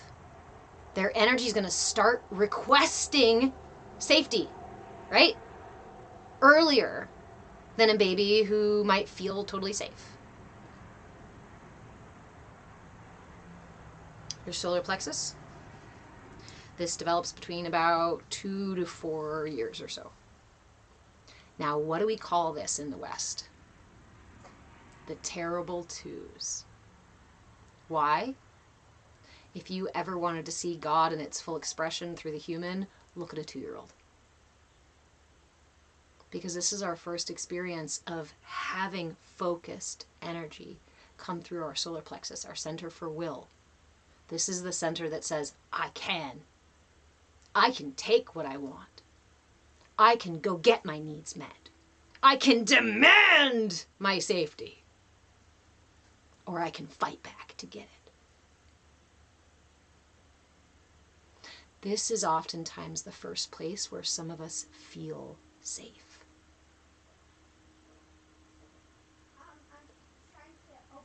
By this time, if that's the case, then we often have a screaming solar plexus, which manifests as more demanding, tantruming, louder, more chaotic, more uncontrollable children.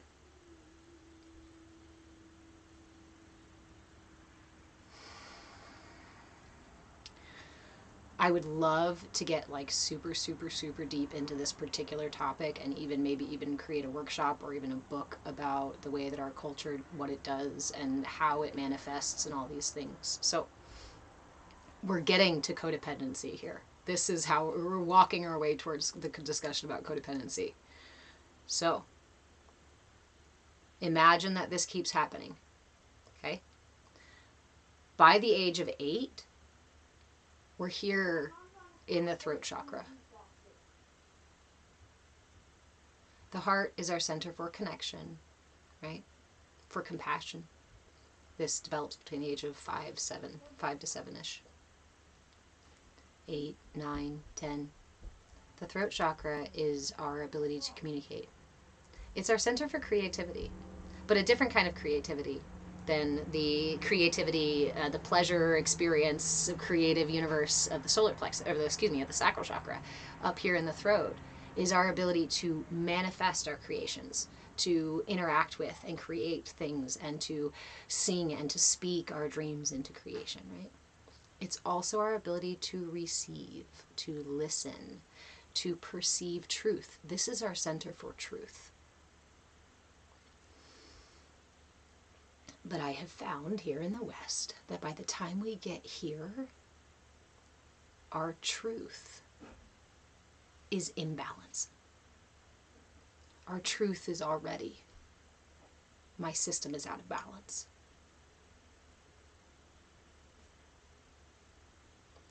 We continue to develop through all the chakras into our early 20s, along with the other stages of development. And our prefrontal cortex comes on. We're fully developed by our early to mid, sometimes a little bit later 20s, depending.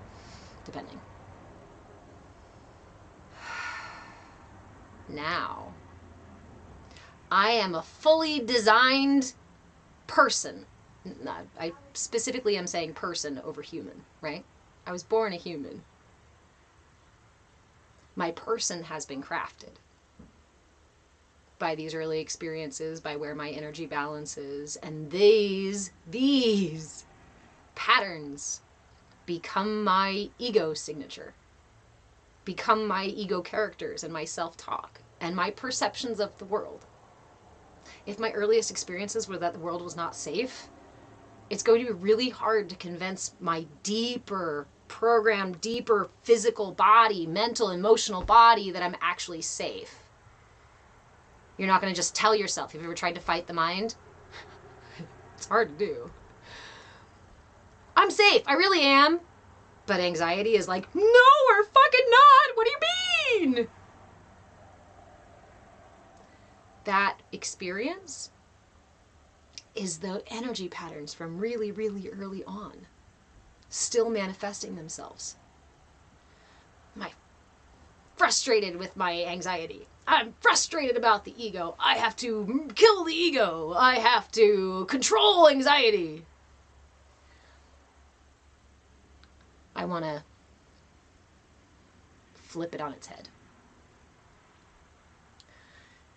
From the moment you came into this life, your energy body has been supporting you. Your ego characters have been protecting you. This is my greatest ally. If you'd like to join me, put your hand on your heart and tell yourself, remind yourself, this is my greatest ally. Talk about being turned away from your intrinsic power. Talked about being turned away from your truth. This culture tells you that your body is against you, out to get you, that your mind is this other thing that you have to control or to force, so we have to fight or kill our ego. My friends, stop trying to cut off your own energy and learn instead to repurpose it. Learn instead to balance it, to befriend it. Again, insights from my mother. I remember her saying to me in my 20s somewhere, I think, maybe a little earlier. I was talking about some part of myself I hated. I wanted to get rid of it.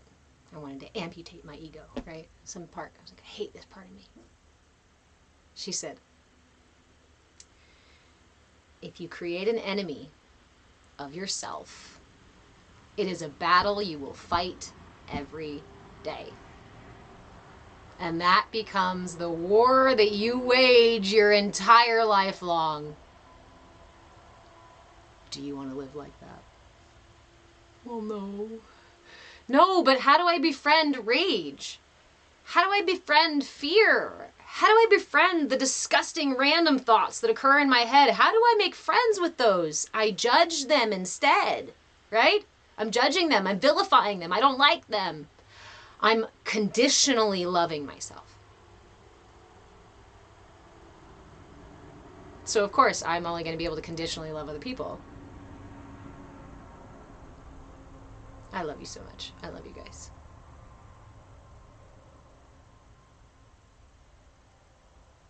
Red Mama Yeti, I hear that we're here to play and have fun, yet I no longer feel it. My inner child suffocated.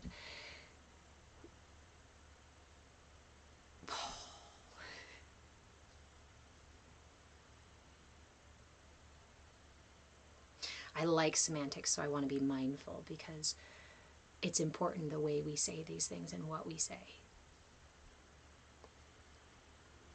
Because your words have power, your words are energy, your words are frequency, these thoughts and intentions are frequency.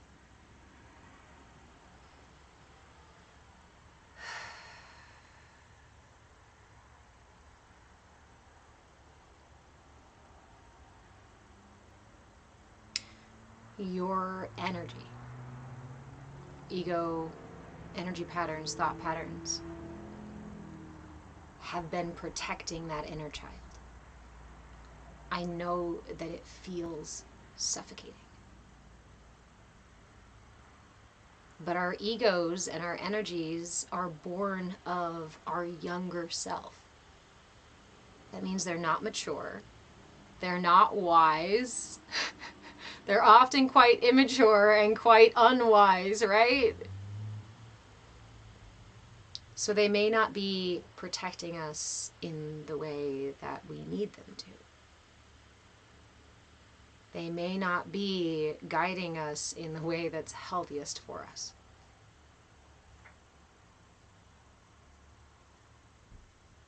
So when my inner child feels suffocated,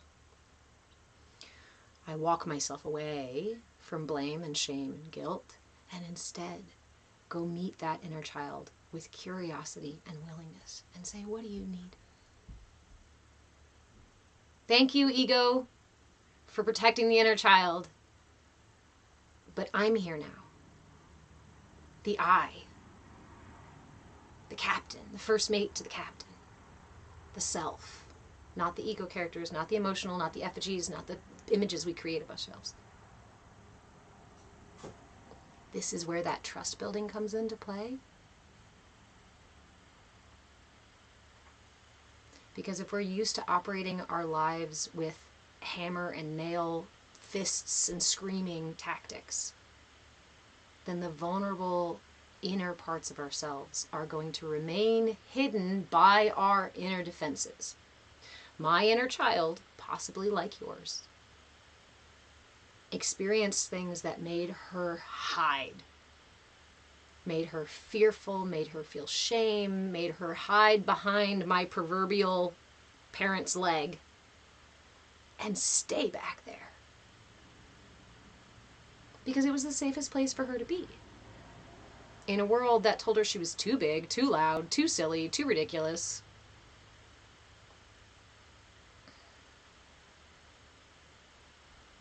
And my ego, my energy did its job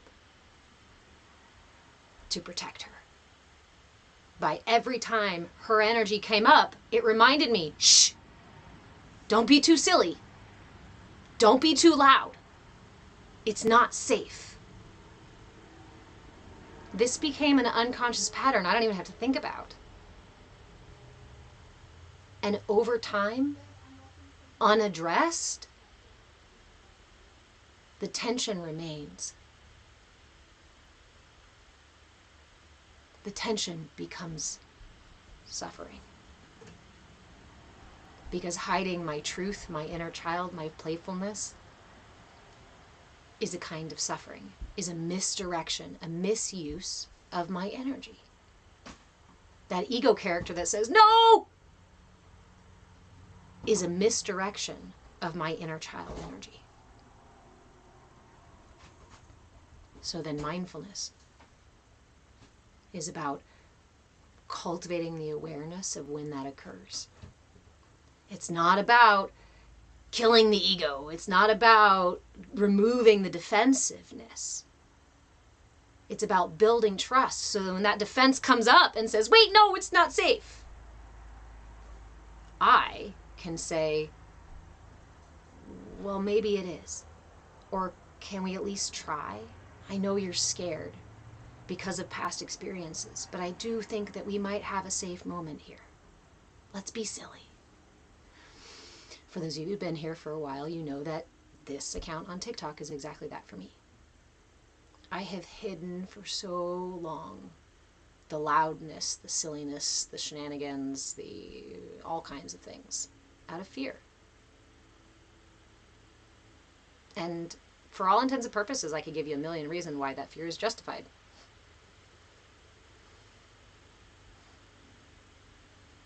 But the truth is that fear prevents me from being my true self, from experiencing my authentic self. And that authenticity is what leads me toward self-actualization. What clears the path toward self-actualization is authenticity. The most radical thing that you can do in a world that tells you to fit inside of a box and to show up looking like a certain way and dressing like a certain way and talking like a certain way and fitting in all the labels, the most radical thing you can do is be authentically yourself. Authenticity is not judgment. Authenticity is not egotism or narcissism. Authenticity is the recognition of my intrinsic value as well as yours. I cannot have intrinsic value and be good and right in myself because I exist if you also cannot, if you cannot, right?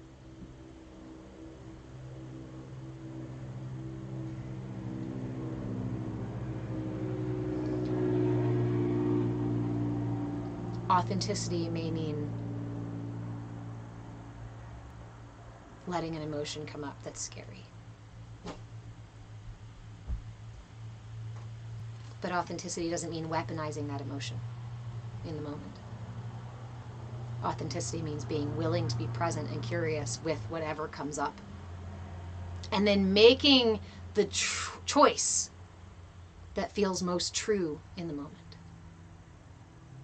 I know, it gets muddy. And that's okay. No mud, no lotus. Walk through the mud. Get a little dirty. Roll around in the grass if it makes you feel happy. Meet yourself with curiosity and willingness.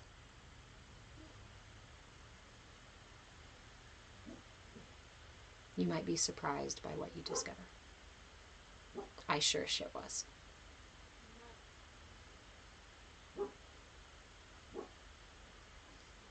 So, how do we end up in these codependent relationships? Because we continue to hide the parts of ourselves that we judge. Because we continue to operate out of the programmed, habitual, reactive emotional states. Because we keep expecting people to meet our needs, even if we don't speak them. What does that come from? That's imbalance in the sacral chakra. That's imbalance in my heart chakra. That's imbalance in my solar plexus. That says I can't get it for myself, so I need it from somebody else. Our center for control, overly controlling, that happens usually in our solar plexus.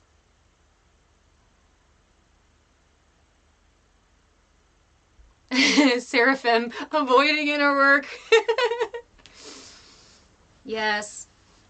And if we keep avoiding ourselves, who's going to show up for us?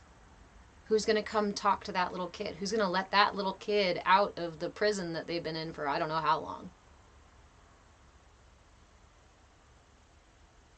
Yeah, Derek, not needing what comes up to even necessarily make sense, just letting it be, is such a powerful practice. Because as soon as we try to attach a story to it or dive down a rabbit hole about it, we can engage our ego, we can engage our cognitive mind, when a lot of times these things are rooted in not cognitive stuff. Happens to the best of us. It does. It does. And most of us spend many, many, many years avoiding our inner work, because we're not encouraged to do so. And you can spend your entire life, all of your attention outside of yourself. And you can spend your whole life even being supported by people around you, by the culture itself, by the narrative of the culture, to go and try to get your needs met by somebody else. What a great way to keep us powerless, feeling weak, and like we can't accomplish anything. For how many years did I tell myself that I couldn't heal unless I had a partner, or unless I couldn't feel safe unless somebody protected me? Only if this happens, then I can show up for me, or I can do what I need, or I can receive. Well, then my reception, my receiving will always be conditional upon that. Badass blind woman. Hi, my name is overly controlling. That is a defense mechanism. That is somewhere in your history feeling a lack of control, which caused fear or insecurity. And so the energy ego system said, said, I'll protect you if I just control all the details. Okay, Virgo sun here. So if you want to talk about control, thank you, friend. Thank you for the gifts, guys. Thank you for the support. Talk about control. I was very good at controlling my inner world so that I could fawn for other people outside of me, because that was the best way that I would receive care and support and safety. What did that look like? Brief overview. 0 to 6 months, not safe. Mama. Sacral chakra, 6 months to about 18 months to 2 years, not safe. I was a cry it out baby. I was stuck in the crib, left there to sleep by myself from the get-go. Set on a schedule, timer, what have you. So move that energy to solar plexus. Now, as a little girl in the West, It's not appropriate for us to be too loud or too aggressive or too busy and those things, right? So again, my energy got thwarted. No, you can't be loud. Stop making so much noise. Children are to be seen, not heard. You can't just take what you want. Gosh, you have to be a lady. Energy up here to the heart. Mama. What did I find there? You can hold on a second, please. Okay. What did I find there? That here, I learned to take care of other people. I learned that if I did what I was asked of me, and I was really nice about it, and I let other people have their emotional response without reacting, and I just expressed love and care for everybody around me, there it is. All this energy from my sense of safety, from my sense of nourishment, from my sense of person or will, all goes up into my heart. And I realize, oh, now I'm safe. You mean if I just take care of everybody else, then I'll be safe? You promise? How many of you feel that? Or if we're talking about kind of stereotypical energies, right? If you were a young man, a little boy in this culture, where it's okay for you to go and demand these things and take these things and go fight about it and figure it out. Well, hey, now you feel safe. And now you can go get your needs met. You don't need anybody to do it for you. Oh. Do these sound like stereotypes to you? Do these sound like a lot of what we experience in codependent relationships? Yes, son. Can you help me open my vinegar? Thank you. Badass Blind Women, I'm here to call everyone out. Because I'm calling myself out on it. Because I had to call myself out. And I was not nice when I called myself out. You're welcome. So I like to call you guys out so we can do this in a nicer way than I did to me. So then what do? I choose my relationships based on what I know best about my sense of safety and security.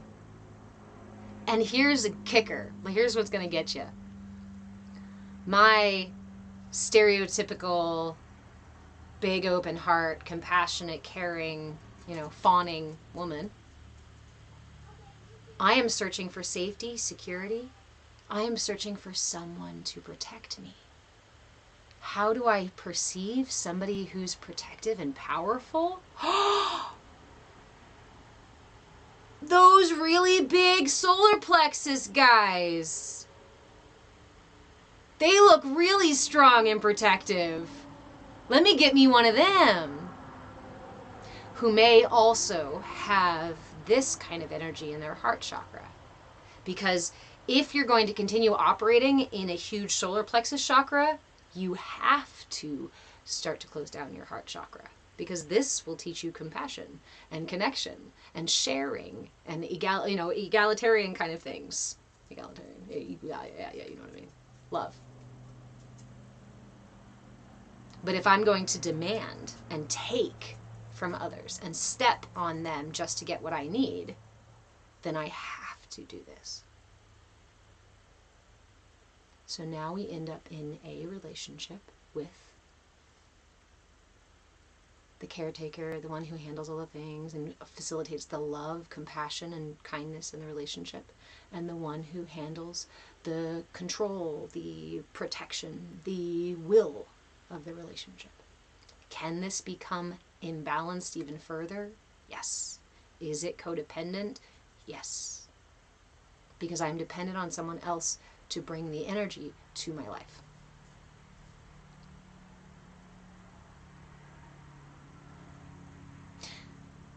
Codependency, or even better, what we talk about as twin flames. That term has gotten so much attention over the years. Twin flames. You know what that is? That is a perfect puzzle piece between my imbalance and someone else's imbalance. Oh, we fit just right. We puzzle together. You're my other half. Oh. You mean your imbalances are the opposite of my imbalances, and so Could we potentially use the opportunity to grow and learn about ourselves and to fortify our own systems and find balance? Abso-fucking-lutely. Do most of us do that? No. Nope. Because what do you see in all the stories, all the narratives in this culture? That is the normal narrative. That's love. That's romantic. Ah. Okay.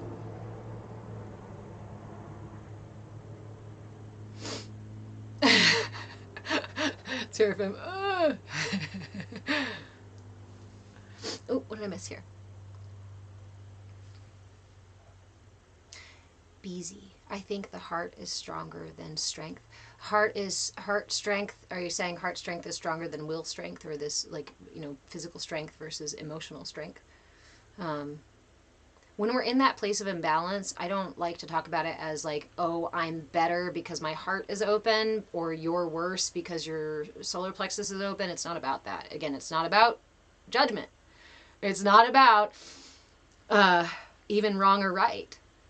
It's not about how it happened or who did it or any of the story. It's about, this is where I am right now and what I am experiencing, and asking, how can I be present with it?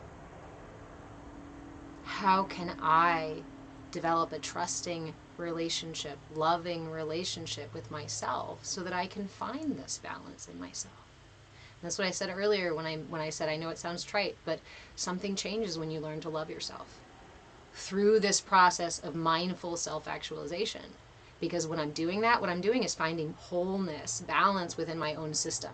And then when I meet a partner who has their own temple, their own castle, with less of those imbalances, we can truly meet each other as self-actualized people, not from this codependent push and pull thing.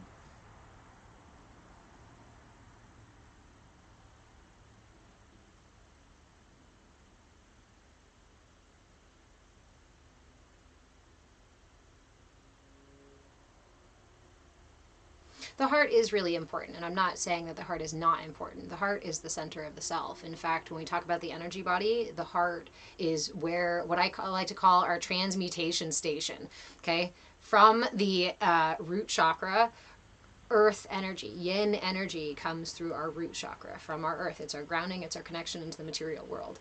Then we have our solar energy that comes through the crown chakra, this ethereal stellar energy that is our spiritual, right, ethereal self, energetic self. So these things come together, and where do they meet? In the heart. Okay, let's talk about the energy body for a second. The structure of the energy body.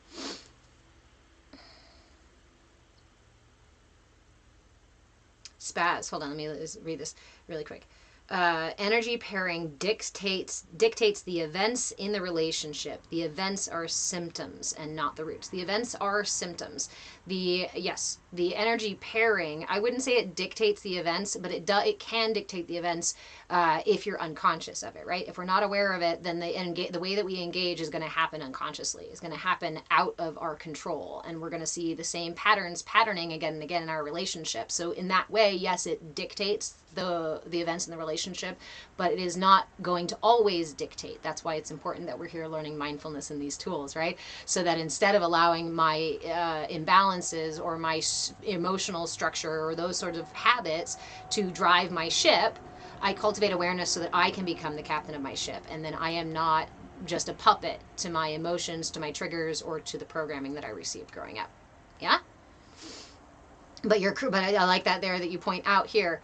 The events are symptoms and not roots. Correct. The events are symptoms, but oftentimes we use them to point our finger at the partner or the stimuli that then triggers our reactivity. You're right. It's not the root. It is absolutely a symptom. The same way we keep seeing the same sickness come up again and again and again until we heal the root issue, it will still occur. The patterns will be patterning throughout your life until you become aware of why the pattern is patterning. And I don't even want to say why the pattern is patterning. In fact, when we just meet it with curiosity and willingness, we receive oftentimes healing by that simple fact of being present with it. the more time we spend with it. Sometimes we'll get the story, sometimes we'll get the narrative, sometimes we'll hear the events or remember things, but it's not necessary. This is energy. Energy moves through every part of the self. That's why I'm sharing all these tools. Dance, breath, sound, music and frequencies, nutrition, herbs and stones and helpers outside of ourselves, visualizations and energy healing and asanas and all those kinds of things, because any and all of these tools can help us balance our energy systems. We don't have to go one route, and it's often not through the brain, because remember, these are early experiences. So where do they get wired? Into the brain, into the body, and then the interaction between the brain and the body. And that's why a lot of this stuff is unconscious, and we can't remember or think about or know why this is happening or even realize that it's happening. The structure. The structure of the energy body, I find really beautiful. So, your root chakra is your pelvic floor. If you are sitting right now, you are sitting on your root chakra. Your root chakra is represented by the color red and is your center for safety. It's your connection to the earth. It's your sense of, am I okay? Do I have a right to exist in the matrix? Do I have a right to be in a body? Do I have a right to, live, to exist at all? Okay. That chakra faces or opens down towards the planet, right? Down towards the earth. My sacral chakra is located between the top of my pubic bone and below my belly button. So if you just put your hand below your belly button on your little muffin top there, that's your sacral chakra. It's represented by the color orange and has a back side to it. Place your hand directly on your low back, directly behind this front one, and that's the back of your sacral chakra. Did you know that you had a back chakra? You do. Now you know. This goes directly through you. Solar plexus is between the belly button, above the belly button, and the sternum. So this area right here, place your hand on your belly, that's your solar plexus. Represented by the color yellow, this is my center for will, my center for control, my center to be able to affect and interact with the world, to move my body in big, gross motor ways. Move your hand up to about mid-back, and guess what? That's the back of your solar plexus. Up to the heart. Right here in the center of the chest is the heart chakra, is the heart center. Yes, the back of it is between your shoulder blades, right behind the front. It's the color green, and this is our center for compassion, connection, and, like I said, our transmutation station. But we'll get there in a second, okay? The throat chakra. Right here, it does go, the throat chakra actually expands from about your, whatever this is, right, whatever that's called here, the center of your collarbone, to up about here, about the nose-ish. Color blue, and yeah, is right back here. Right at the back of the neck. That one goes straight through as well, blue. That's my center for communication, both receiving and giving communication. It's my center for truth. Inner truth, as well as speaking truth. My ability to receive other people's truth. Now, this is where things get weird. Not really. Your third eye. You know where that is, right? Come on. We all know where the third eye is. It's here on the brow, yeah? So this area here. And it does include the eyes. This area here. This is my third eye chakra. It's represented by the color purple, a nice, deep, rich, royal purple here. The front is there. The back is here, at the base of the skull, where your spine meets your head. This chakra is at a 45-degree angle from all the other ones. This is my center for higher thinking. This is my center for connection to higher wisdom, for communication with the inner self as well as the higher self. My crown chakra, really light purple to white. It's right here on the top of my head, the center of the top of my head. So if you'll notice, this is the top and the bottom of my center energy channel. The root and the crown are the top and the bottom, the front and the back of an energy channel. My sacral, solar, heart, and throat all manifest parallel to the earth. Yeah? And this one has a 45-degree angle. This is my information highway between higher self and lower self, to the in-between. This is the how we connect those, how we keep connected and interact with those things. So now, my transformation station analogy. When that energy from the earth and from the solar, so why am I struggling with that word? From the cosmos comes in, it meets in your heart and then is expressed through your heart into your system.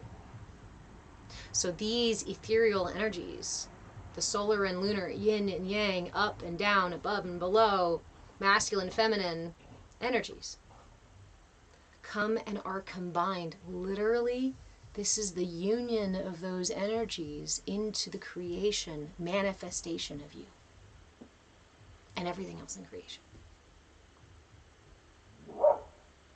You are a manifestation of the combination of those energies. And they happen here. The heart is extremely important, extremely powerful. When we ask our energy to do something for us, create something for us, when we were in practice today and we did the energy shield around us, it came from the heart. Because the energy for our entire system is manifested in the heart. Let's take this from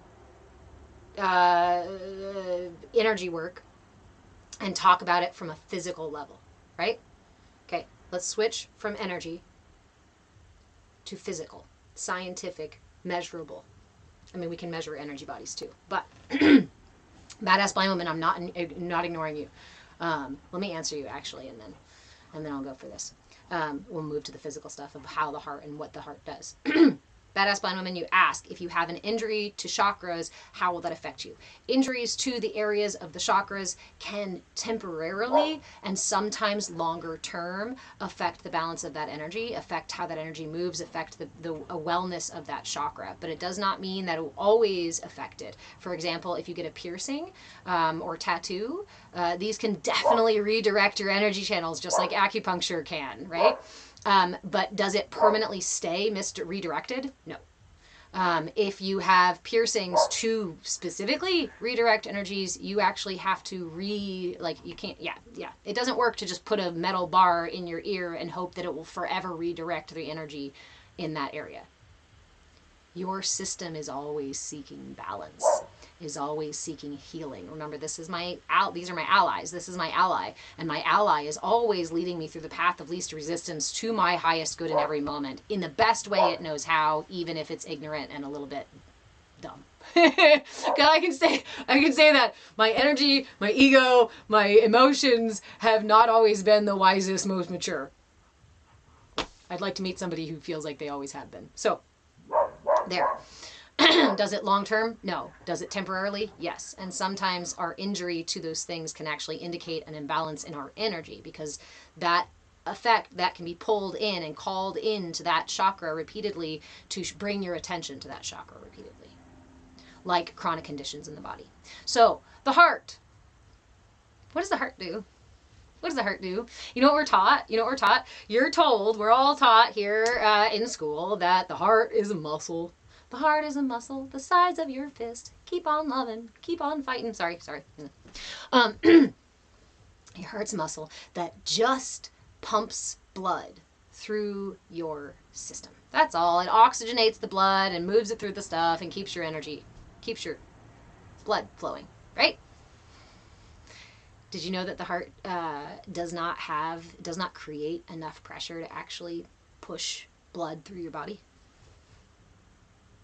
It has far less than the pressure required for it to be the reason that your blood moves through your body. And in fact, we are also taught that your vessels are just smooth tubes, right? They are actually ribbed, which assists in the movement of your blood flow. A lot more in different things move the blood. We're not talking about what the circulatory system right this moment. We're just talking about how the heart is not the pump for the circulatory system.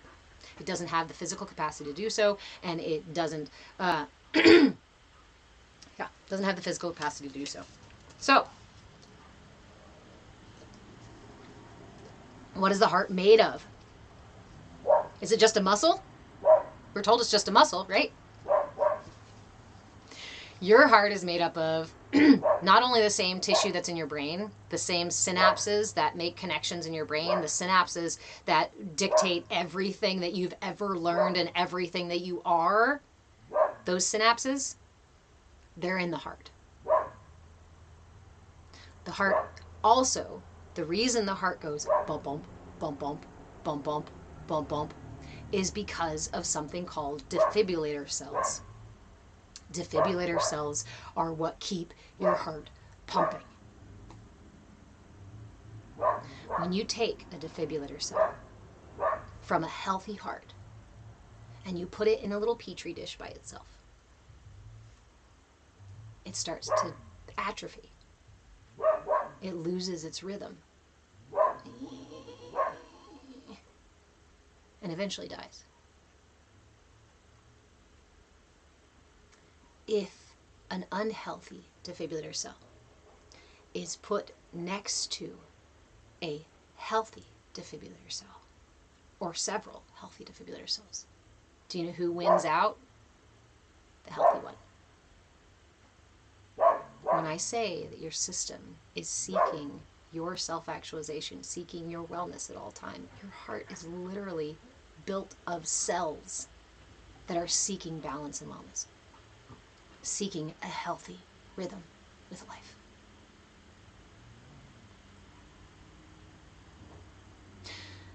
The process of this defibrillation that happens in your heart, you know what it does? It literally creates the electromagnetic field that is around your body. Yeah, the mullet cookie. The heart has more electric than the brain by miles. This produces your energy field.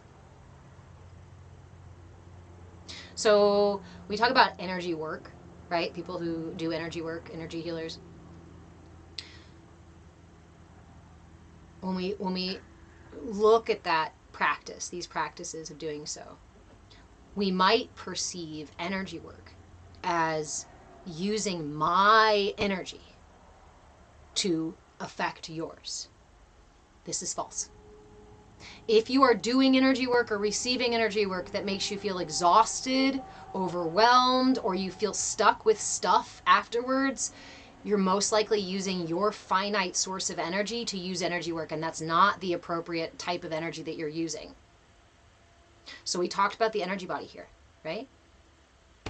My heart creates my energy field. The toroidal field of energy that goes all around me is manifested by this.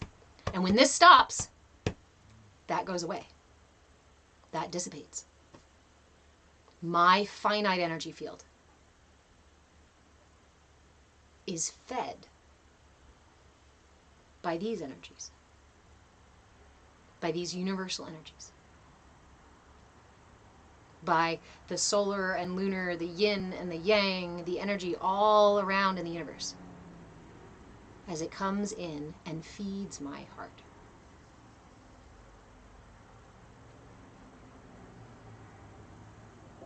The heart communicates with the external world before my brain does. The heart perceives other people and other things in the world that are not just right here next to me. How do you know that it's your mom calling when the phone rings if you don't have a special ringtone for her?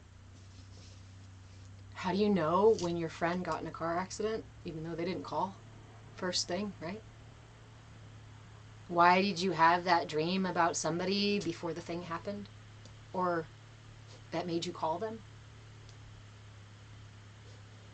How do you feel the fact that your partner is upset even when there's no obvious things that they're showing? Because of the heart. If you want to dive really deeply into the heart, I encourage you to look up the Heart Math Institute. Heart Math, M-A-T-H, Institute. I believe they're up in New York, actually. They have been working on studying the heart and the purpose of the heart and what the heart does for several decades now. They have a massive body of knowledge that has been amassed about the heart. And guess what? They're not the first people to study the heart. If you go and look for the information here, it's there. Humanity has been studying the energy body. We have records about the energy system as far back as 1500 BC.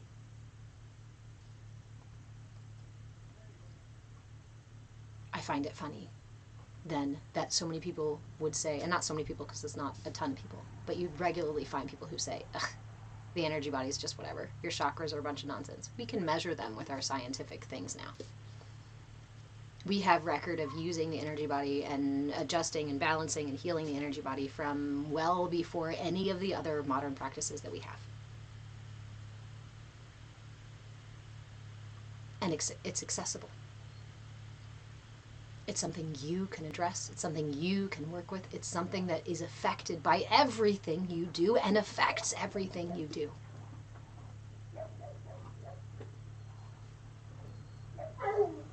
Think about what would be a good way to take away your power. Tell you that your most powerful tool is completely meaningless. It's just a muscle that pumps blood through your body. And those subtle things that you notice, oh, they're just coincidence.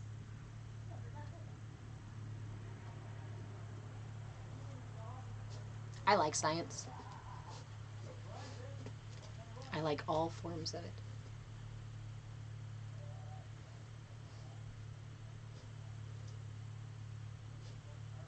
I like taking my reality as if it were a prism and turning it around as many angles as I possibly can. Because only then can you see the whole elephant. You have to walk around and under and over the entire elephant to see the elephant. But we're told, don't even worry about the elephant. It's a bunch of woo-woo shit, you know, it's a bunch of just spiritual or it's religious-based or it's whatnot. No, it's none of those things. It is your most accessible self. It is your tool. It is your key to healing, to balance. You don't need to buy anything. You don't need, I mean, yes, okay, you need to learn some things, probably, right? The awareness of it. You don't have to pay anybody for it. Well, not if you're in this space. You can go out there and find lots of people who will ask you to pay lots of money for them to work with your energy body. And that's well and good. But I believe the path to self-actualization is to cultivate our intrinsic power, our ability to find balance and healing and wellness within ourselves. And in just 3 or 4 years, I guess, of actually putting these things to practice. Yes, I had the information a long time ago, and I still was operating from behind ego and not putting these things into practice and just teaching them.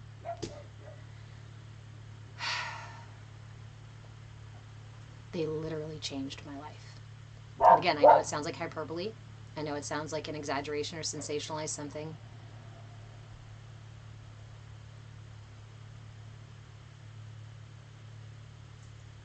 The shifts have been so profound, it's hard to put them into words. And so I share with you the tools and the bits and pieces of my story that I can put into words. Because I hope that instead of just taking my word for it, that you'll experience it for yourself. And that's why we're doing the Inner Light series for the entirety of 2025. If TikTok goes down, I will still be on YouTube. Come find me in the Discord. Go follow me for free on patreon.com/move with change. I will try to make sure I post updates and things like that there. Come join us in the Discord. That's where we're building community. And if the community moves from Discord, which I kind of hope to find a really awesome platform that we can build on so that we can have content and all the stuff outside of social medias. Mom.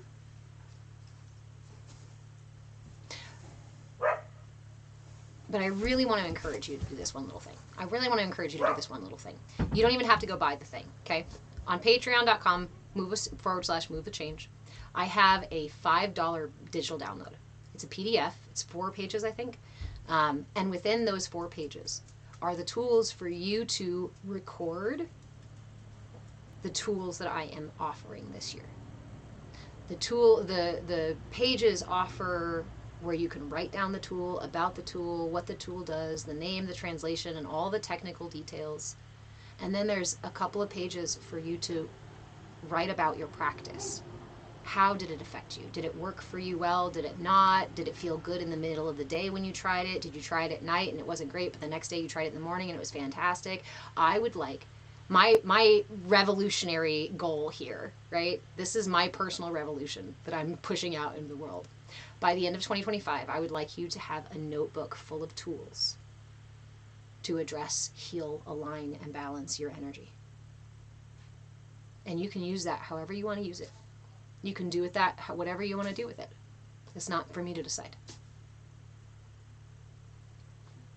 But if you're interested in your self-actualization, even if you don't go buy the PDF, grab a journal and start tracking the tools.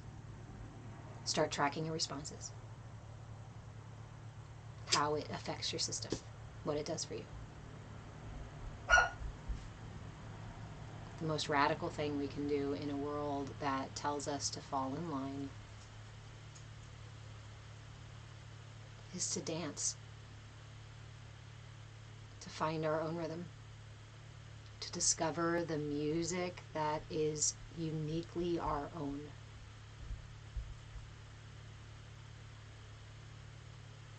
I like to talk about the body as an instrument because that energy comes in, right? That energy comes in and is expressed through the different chakras, through my body, through my ego, through my thoughts, through my words, through my actions, through my emotions. And my energy signature is as unique as the fingerprints on my hands or as the shape of my iris. It is uniquely mine. That means that there is a unique place for me, a unique purpose for my note. As if humanity is a chorus itself, and we are here to sing a collective song. But we need each and every voice to sing true, to express itself, and to find its place in the chorus. To find the energies and the sounds that we resonate with so that we can create the cacophony of song that our energy is meant for.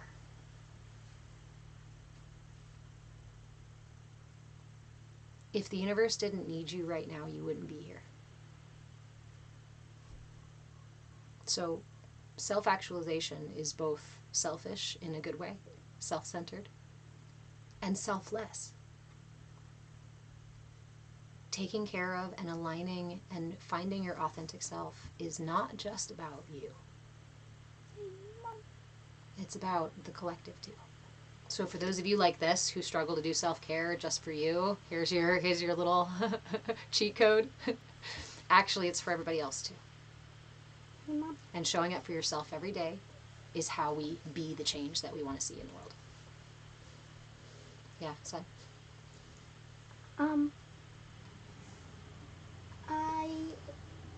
I had such a fun time doing that experiment, I'm gonna do it again. You have class going on right now. You need to go to out school and go back, get in your other class, please. Okay. Love you. Thank you. Badass Blind Woman, I already have many pages. I had to make my own journal. Accessibility. I'm glad you made your own journal. And that's what I'm saying, guys. I am not going to be in here telling you you have to buy things from me. If you want one-on-one coaching time with me or group coaching time with us, that's what memberships are for. Do I have donation level memberships and just stuff like the $5 a month or $11 a month that really just supports the fact that I can keep doing this? You guys, those memberships keep my internet on. You guys keep the lights turned on in the house, right? You guys keep gas in the car so we can go get groceries. Like, holy shit, thank you, thank you, thank you, thank you. Those memberships are absolutely there. But no one, the dollar is not king, and it is not the key to this gate. In fact, we're not gatekeeping in here. Do I believe in exchange? Yeah. Do I believe it's a powerful thing for us to give and receive? Abso-fucking-lutely. But the truth about me, the authentic thing about me, is that if we were out in a park or at a restaurant or in the grocery store or wherever the hell we ran into each other, if you asked me about this stuff, I would just give you whatever it is you asked for. Because information is free. Knowledge is power. And I really, you want to talk about something I'm still working on balancing. There's a white hot rage within me at this idea that the most powerful information has been kept, not just kept from you, but you have been told is wrong, is bad, is not for you because of your skin color or where you were born or whatever it is, or even gender.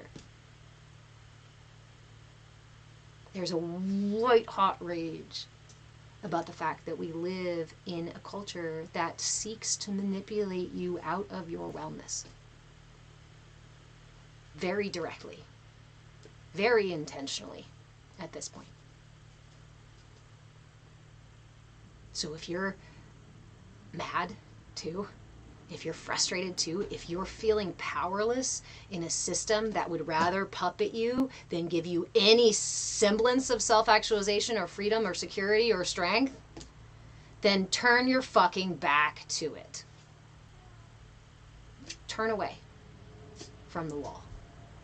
Stop looking through the pinhole of what they tell you you need and want. Hell, don't even turn away. Just start by closing your eyes.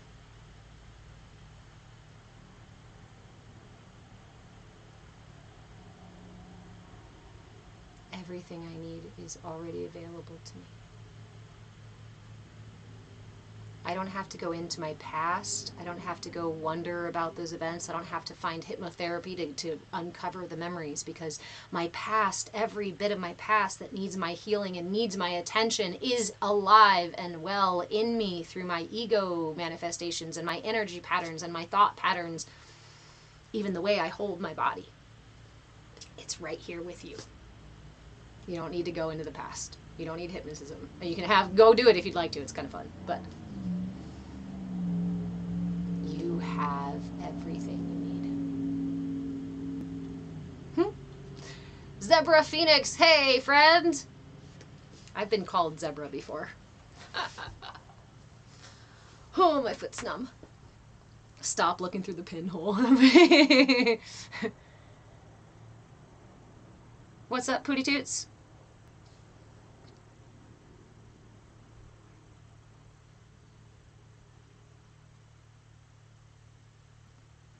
Did I miss you answer my question?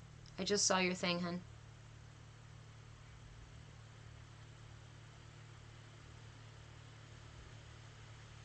I must have missed your question, babe.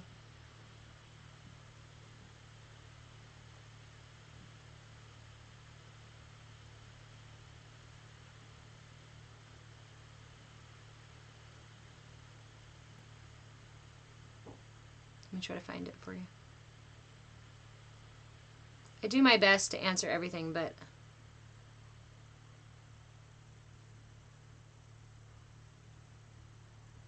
oh, the question, is it bad that I truly like being called out? Sometimes I'm not aware of my own patterns and appreciate being called out.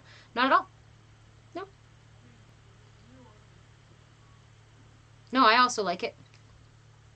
You know, I like being called out. I like the reflection, the mirror. However, we want to be mindful, right? If we're calling other people out, that we're not doing it from a place of judgment.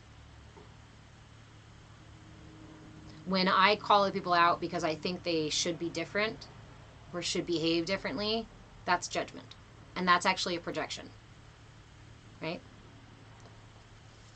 So it's important to surround ourselves with people who are mirrors for us in a way that's not from a judgmental place, or that at least give us the energy, the space to perceive our own. So this Pooty Toots. I think I was telling you guys about it before, right? I had an experience last year at some point. I had a friend visiting, and this individual has not called me out directly, right? Not at any point, actually. And we were having various conversations about ourselves and about our experiences and whatever. I was telling this person that I wanted to. I understand, Pooty Toots, and I'm sorry I missed you. It happens sometimes. And sometimes that kind of stuff happens as an opportunity, right, for us to hold space with that feeling. So I'm glad that you're back.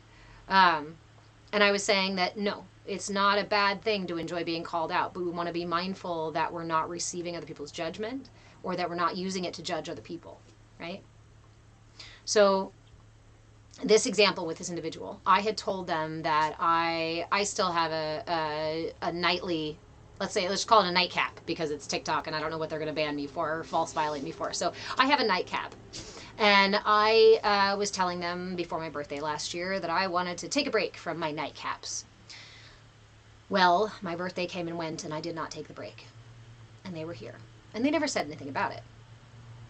And then they started to say something one day that sounded like they were about to chide me for it. I thought for certain that what they were saying was some really roundabout way of judging me and making me feel bad for not quitting the thing that I said I would quit. Thank you, mindfulness. Thank you, awareness. Because as I listened, I felt it coming up in me. And I was like, oh, there's judgment and there's guilt and oh man. And I felt like trust was being broken. And I was like, I shouldn't have even shared it. I was watching all these things swirl around me, trying to just hold space for those things, right? Instead of reacting. And then she made her point, which had nothing to do with judging me at all. It wasn't even about me. I straight up interrupted her and I said, wait a minute, I have to tell you something really fucking cool. And I called me out. I was like, I just got so scared that you were judging me, that you were doing that. I said, but I got the chance. I said, thank you for the chance to watch that happen. I made an assumption and was already responding to it. Trick of the brain.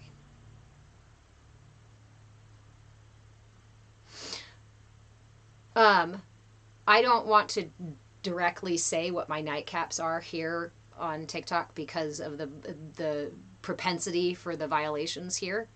So I'm trying to just manipulate my own words, right, to fit inside of the box so that we can keep having this conversation.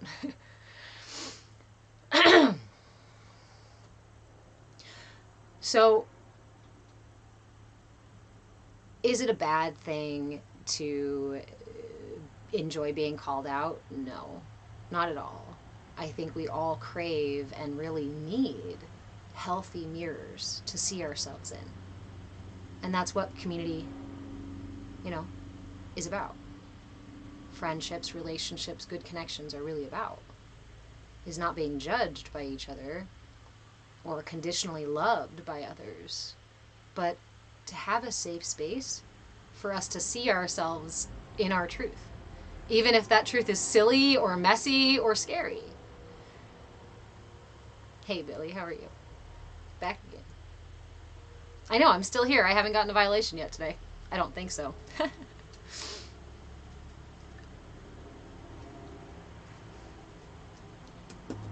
And and my enjoyment of being called out in the past had a lot to do with my denying my value of where I already was.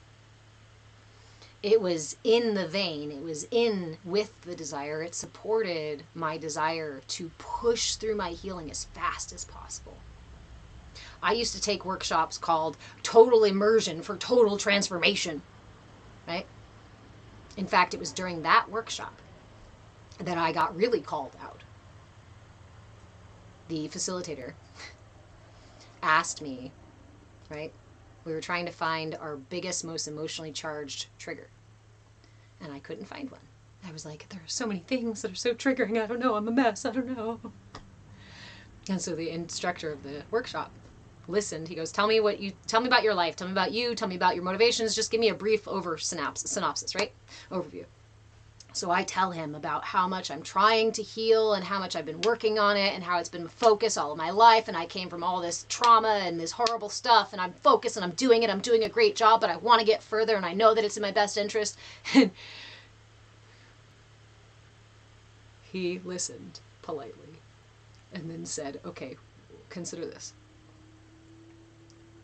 What would happen if you just stopped growing? Those words came out of his mouth and my entire body, energy, physical body, mind, probably my eyes even crossed. It went, no, no, no. What do you mean? Stop growing. How will I be okay? I'd have to learn to love myself where I'm at. You'd have to learn to love yourself for all the broken parts too. Not just for the way that you can fix them.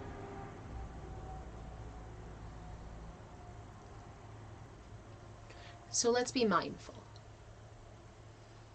that if we enjoy being called out, it's not a bad thing in and of itself.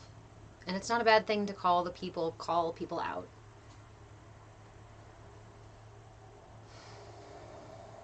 But I encourage you to stay in a heart-centered place. To make sure that it's a safe space and that the calling out is not coming from judgment or you're not projecting judgment. And that we are also practicing acceptance and love for the self that we already are. And that if we were stuck being this self for the rest of our self life, that we could still love ourselves. That these call outs are icing on the cake. The cherry on top. Beautiful moments of insights, right? We can receive them on purpose from people who call us out on purpose, or we can receive them by happenstance from the universe, from experience, from the universe offering us mirrors, because mirrors are everywhere.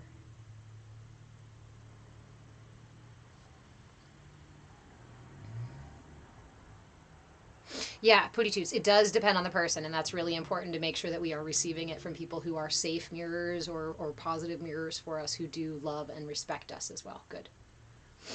Again, it's not a bad thing, but note that underneath it may exist the impetus to push ourselves out of where we are rather than accept where we are. It's a double-edged sword, though, right? How do I accept myself and want growth or focus on growth at the same time? It's a fine line.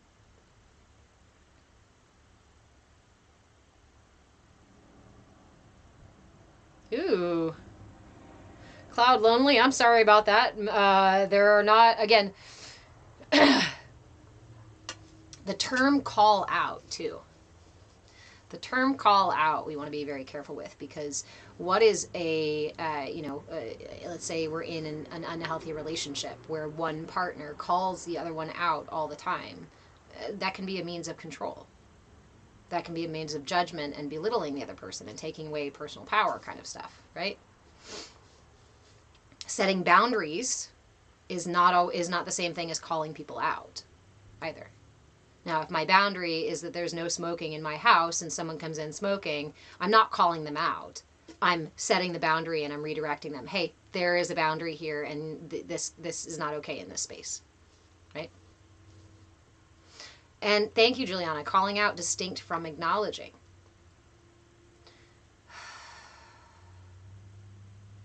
And are they calling us out to boost their own ego? I was laughing with someone last year about making content about spiritual narcissism and doing these like classic spiritually narcissistic kind of things to do of like, oh, you're what was my favorite? I heard somebody say this 2 years ago to somebody else. Your cognitive dissonance is so intense that you just don't even realize that you're being really toxic right now. Turning these concepts, right, and using them as attacks or as belittling or as judgments or as way to pull somebody's energy. Even the I love the sinner, not the sin, right? I love you, just not your behavior. No, that's still judgment. That's still conditional love.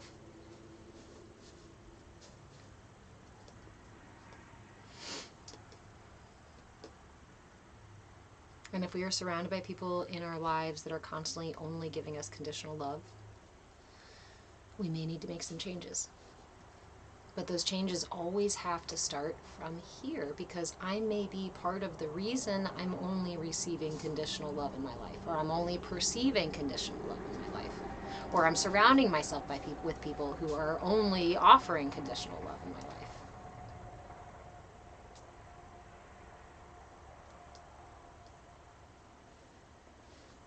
Cloud Lonely, I fully support you in finding a safe space to be at your home, in home, right?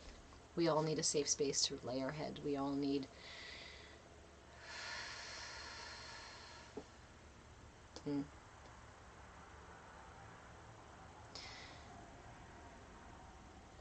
I think when the world becomes more and more unsafe, it can serve as encouragement for us to find that safety within ourselves. Because we can't control the world. We are relatively small for all intents and purposes, and there's not a lot that we can do to change the world in one sweeping motion. But I do believe that the most effective thing that we can do is address what we need and work from within.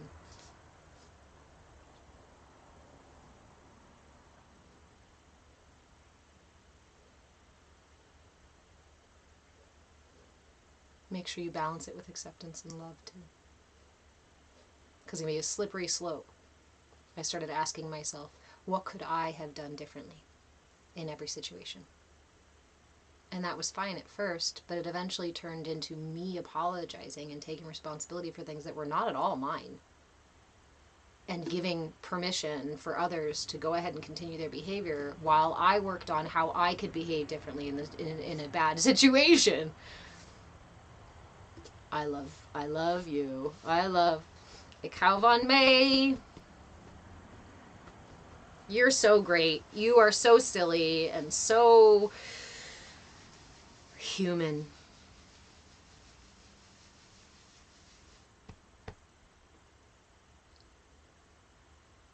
And being human is a journey, is an experience.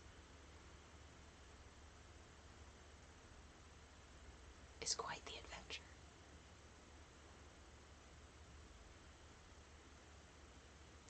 Zebra, I'm hated for my new boundaries, but I'm happier. Boundaries, especially when we first start setting them, can feel really uncomfortable and also cause relationships to change in our lives that we sometimes want to hold on to. And that's really the kicker when we start to do this self-work of accepting that some people may not be available in our lives anymore. And the question always is, do we choose us? Or do we choose others? And we live in a culture that says, choose others. Otherwise you're selfish, right? Yes, Pretty Toots. I feel like trying to be the better person in toxic environments can become toxic to the self. 100%. 100%. And that's what I was doing. I thought I was doing self-work. Really, I was just perpetuating the toxicity. I was perpetuating my own trauma and my own suffering because I wasn't able, and actually, okay, I wasn't confident enough and I didn't trust myself enough to set the boundaries to get myself out of that situation. Not until it nearly took my life. And then I realized that it was a fool's errand and I was literally risking my actual life by doing that. And I don't have that luxury as a single mom, right?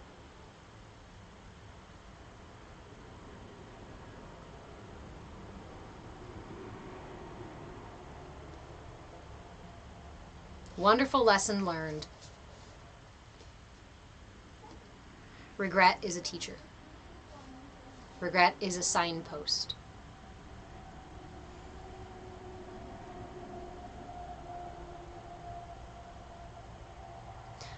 But it is not permanent. Regret is a temporal experience, if we let it be. When we hold on to regret, it becomes shame. And shame doesn't support our self-actualization. If you let it, right? This is the kicker. You have the choices. Yeah, Juliana, it helps us recognize our values too. Regret.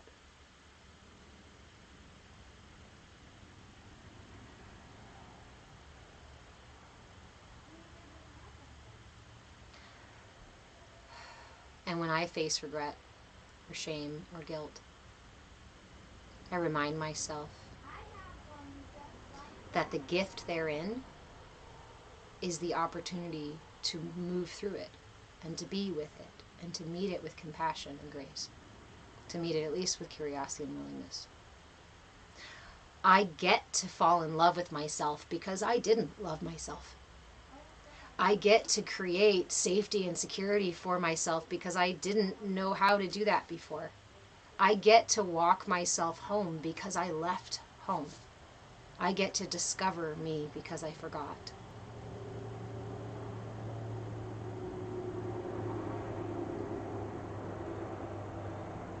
Yeah. Sitting with shame. Okay, so I like to take there's a difference between saying I am angry versus I am feeling angry, right? And I like to embody this when emotions come up. The emotion of shame or even depression, right? You can use any kind of emotion that you want. When this experience comes up, I imagine it as yes, I live on a pirate ship in my mind. So I imagine it as a pirate on my crew. Shame has a purpose and a job to do and has an energy that is needed at some point on my crew in this journey and had possibly needed several times. But I always imagine it as an experience outside of myself. I'm the captain of this crew. None of these crewmates are me. They are of me, yes. So I negotiate with them. Shame comes up and we sit and have tea and talk about what needs to happen differently in the future. I build trust with shame because when shame says, hey, not cool, I am humble enough to listen to shame and say, what wasn't cool? And maybe how can we do it differently? And I might even say to shame, yeah, but I feel justified and I feel this and I feel that and what else was I supposed to do? And through this, shame can actually teach me. Shame can be an ally. I talk about depression as a lover who lives in my bed. Depression lives in my bed. I can go about my day, usually without depression walking beside me or pushing me around. But when I get in bed or early in the morning, there's depression wrapped around me, sometimes laying on top of me, sometimes feeling like it's suffocating me, taking all of my energy away.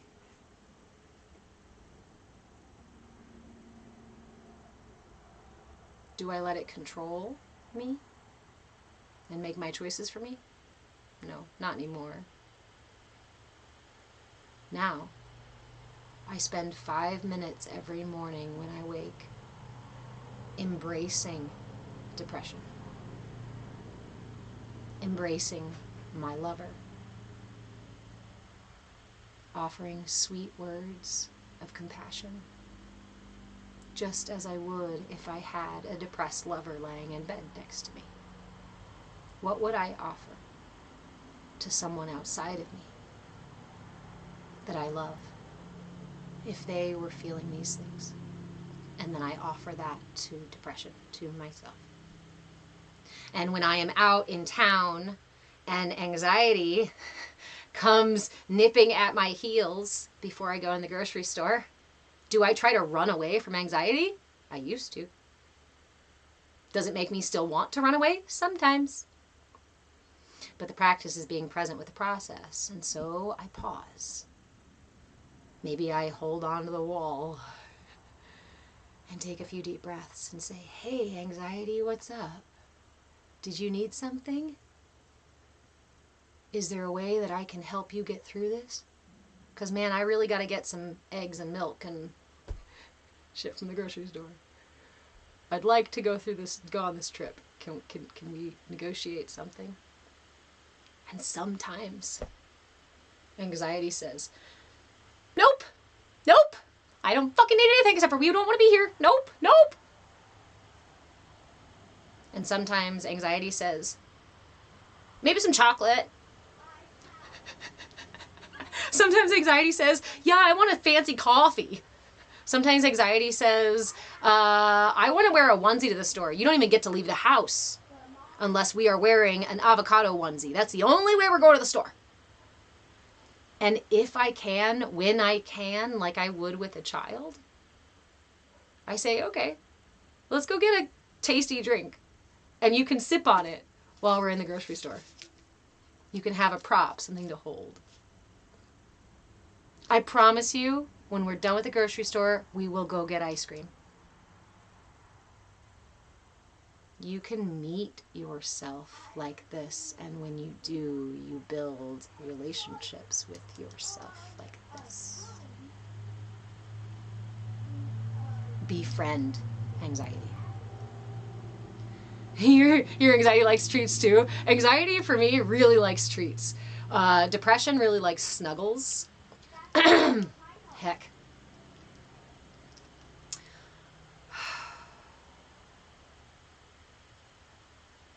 I was trying to think of what my road rage likes. To be heard. Actually, that's it. When I am out there in the world and somebody cuts me off and endangers me and my kid because they just want to drive recklessly, I give road rage the ability to speak out loud. My only requirement, though, is that road rage does not directly insult the other individual, because we understand that fire begets fire, right? Hate gets hate, so we're not going to do that. So I say, okay, road rage, what do you have to say about this? The fact that they went speeding past us on a turn without a passing lane is absolutely absurd. I cannot even imagine what could be so important that they would put other people in danger. Yes, I let the words come up, and sometimes I let them come out. Not because I need to say them to somebody, not because I need to attack somebody, or because they're going to change the situation, but because so many times I know that what I needed to say and what was important that I felt was not verbalized.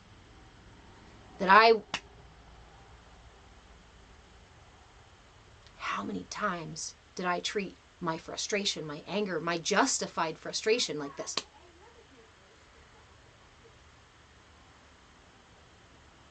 You're not allowed to be angry. You're not supposed to be angry. You're supposed to be forgiving and loving. And what's wrong with you that you let this person affect you? Whoa, whoa, whoa, whoa, whoa, whoa, whoa. We don't need to go down that rabbit hole. Let's come back out of the rabbit hole and deal with the event itself. The energy came up. How do I meet it? That's all. I need my attention and my intention to do that. Otherwise, the emotion comes up, grips a hold of me, grabs the steering wheel, and who knows, now we're tailgating the person before I realize, oops, I let that emotion drive again. That's okay. Let's back off and take some deep breaths.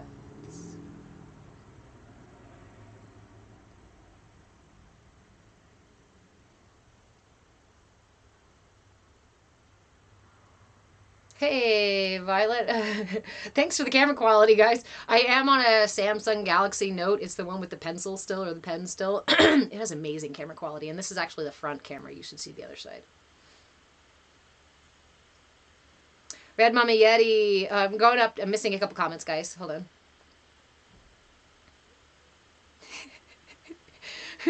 Pretty Toots me running to clearance to practice mindfulness as a distraction for social anxiety. Heck yeah. That's why I end up going to the thrift store sometimes, is I'll just wander through all the old stuff to like deal with social anxiety. I know it's silly. I love you too, Zebra.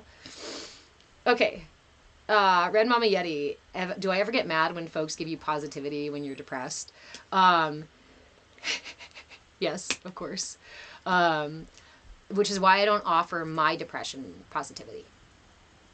I don't gaslight myself. I don't blow smoke up my skirt. I don't tell myself, it'll be okay. You don't need to feel like this. Just think positive. Just go for a walk. Because I know those things. I know. And my depression knows those things too. But sometimes, all we need, like little kids, is the attention. Is the intention. Intentional attention.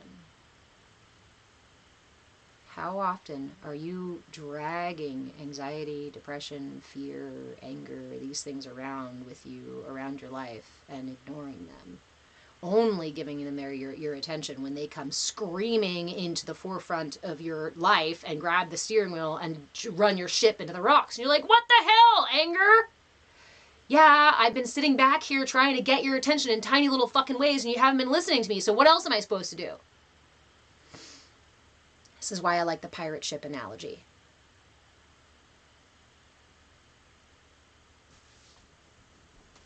This is why I like the pirate ship analogy. And if you're interested in going deeper in this analogy and or the concepts behind it, I encourage you to look up internal family systems. It is a psychological theory practice tool that has been very powerful for me. I discovered it after I made up my pirates, and I thought I was just a crazy person, but no, it's actually a thing. When we give these kind of character representations to these different parts of ourselves, anxiety, depression, fear, rage, sadness, we have the opportunity to then treat them and interact with them as if they are outside of us. And when we do that, we build relationship with ourselves. We build trust with ourselves. And when we build trust with ourselves, the defenses, the ego characters, and the things inside of us that are holding on and keeping us together actually start to put down their defenses. And then we really meet ourselves. You want to talk about shadow work? Shadow work is about meeting your defenses like this, so that you can actually get to know them. Hey, Byron. Noah, I love how you give your emotions and parts of yourself different personas and customizations. Yeah, internal family systems. Internal family systems. And this came from that transformation, total immersion for total transformation workshop, actually, when this instructor said, there's a difference between saying, I am angry. Think of this. I am. I embody it. It's not temporal. I am is a permanent, right? It's I am.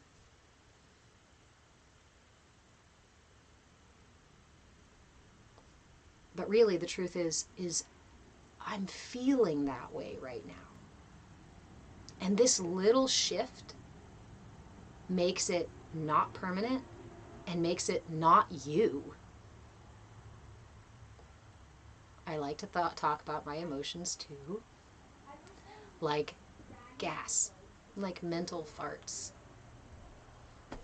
They rise and they fall. Every other thing, everything in my system is temporal. It has a beginning, a middle, and an end.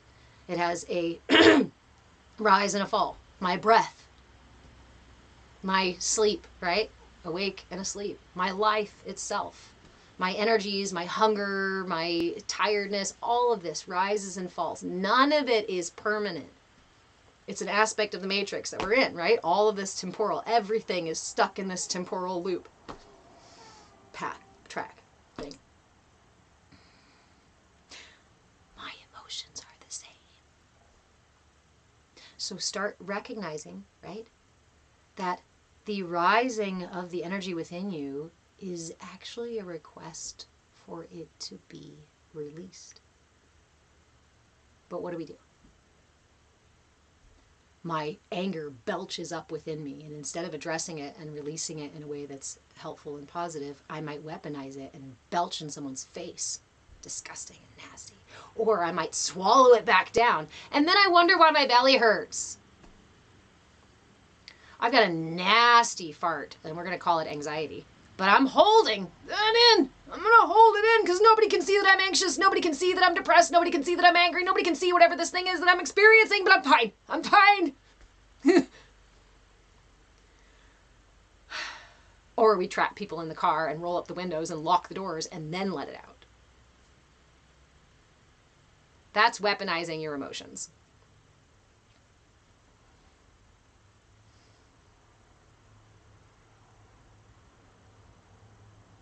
I'm just going to pause for a minute because the pirates are laughing right now.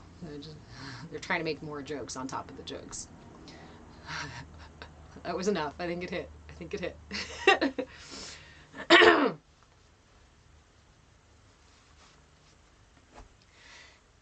It's that simple. They can be. Hey, Larch, you're welcome. It can be that simple. It's just a burp. Is just a symptom of the processes in my system. It doesn't mean something. Sometimes it does mean something deeper, but we don't always have to. I mean, come on. We're going to go further now, okay? You don't sit there in your fart and ask yourself, what made it smell like that? I wonder if it was that thing I ate earlier, or maybe it was this thing I ate, and maybe this is a nice smell, but not so much this one, right? We don't pick apart our farts like that, or other people's for that matter. But we do, with our emotions and with their emotions.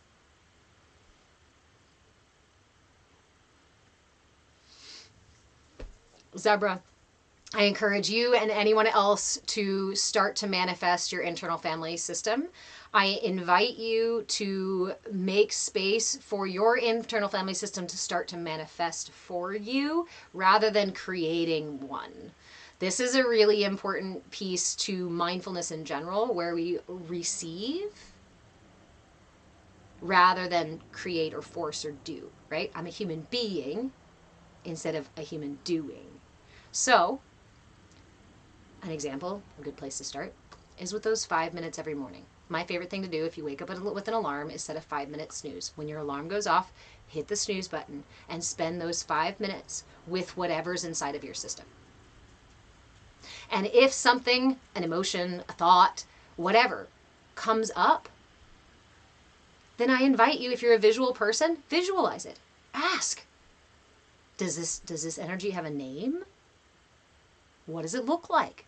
What does it sound like? I guarantee you, seriously, like you guys start doing this and spend those 5 minutes every day and really open up to receive whatever comes up, you are going to have some sort of, oh, I know that voice. Oh, she's absolutely blonde. Oh, that energy wears overalls. That weird creature is just a blue blob. Let it arise from within you so that you can meet it honestly instead of trying to intentionally craft things.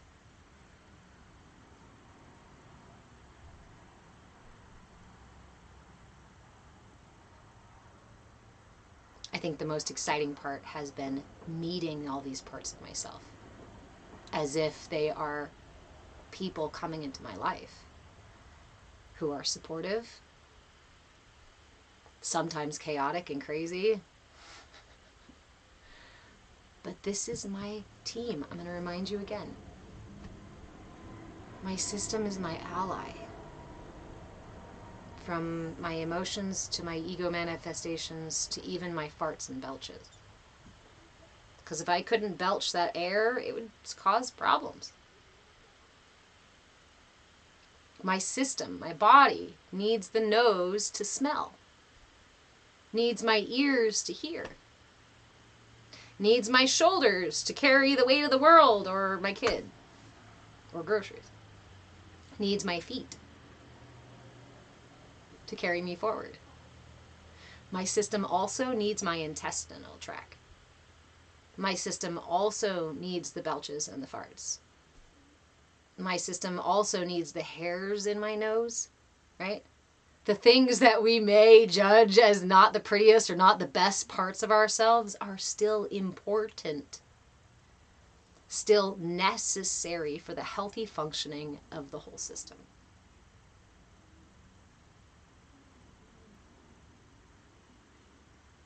And yes, I know that some people actually deny their farts. I know. It must feel really uncomfortable. We know it's not good, right?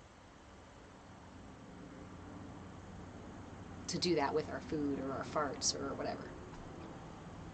But transpose that over to your emotions. They are your allies, they are your team, and so often they are just dying to be heard after so many years of being ignored. And honestly, that little kid part of you that's been shoved back and hidden away for so long, think about it. If someone took you, physical all you, when you were 3 or 5 or whatever it was, and they locked you away in some dark little box down here, and they rarely ever let you out, and they always told you how you were worthless or mean or stupid or whatever, they just constantly put you down. You think you might get a little frustrated? Maybe even might get a little mad? Maybe even start getting fucking pissed and trying to break out?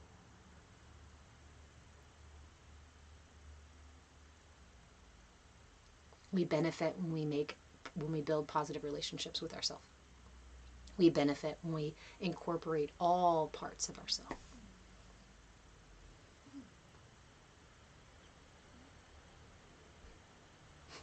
Pooty toots. I'm trying to... Now I am avoiding your comment. Because the pirates are still making fart jokes and poop jokes, okay? We're trying to redirect.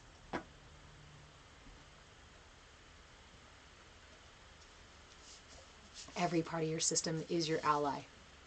Every part of your system is important. But when our systems are out of balance or unhealthy, it may not seem like these are powerful, helpful things for us.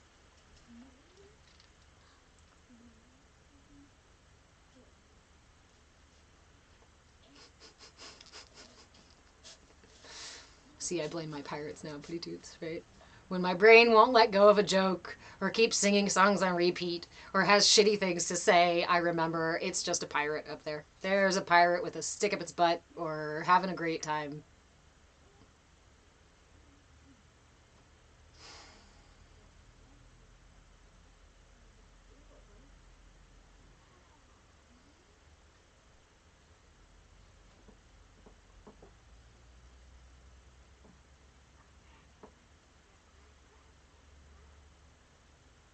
I don't know how else to say it.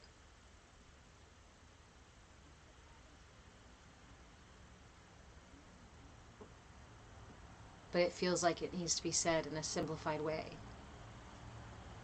You are all you need. Everything you need is within you. Everything that needs your healing is available to you here and now, today. More so today than it ever was before and ever will be again, because today is where you're at. And you know what? If self-care doesn't work for you, if meeting yourself where you're at doesn't work for you, then you don't have to fucking do it tomorrow. One day at a time. 5 minutes at a time. One task at a time. I can make the choice each moment to show up for myself if I can. And if I can't, for whatever reason I tell myself, I can also be okay with that too. Radical acceptance. Revolutionary self-care.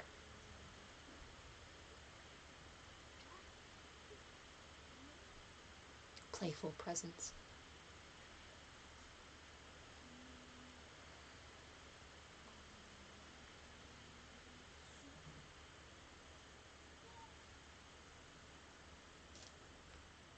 This is my ally. There is no part of me that needs to be taken out, gotten rid of, amputated, or vilified. Every part of me is important to the whole. And yes, my puzzle pieces may be a little bit mixed up, so the big picture isn't clear right now. But the only way to put my puzzle back together is to give my attention to every single piece. And yeah, just like a puzzle. At first, you look at a scattered table of pieces and you're like, I'm fucked. I have no idea what that's supposed to look like. I'm missing the box or the insert that goes with it. I have no idea what this is. How the hell am I going to do this?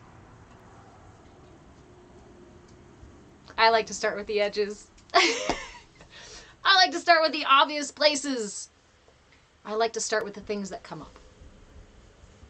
I like to start with the things that I can perceive most easily.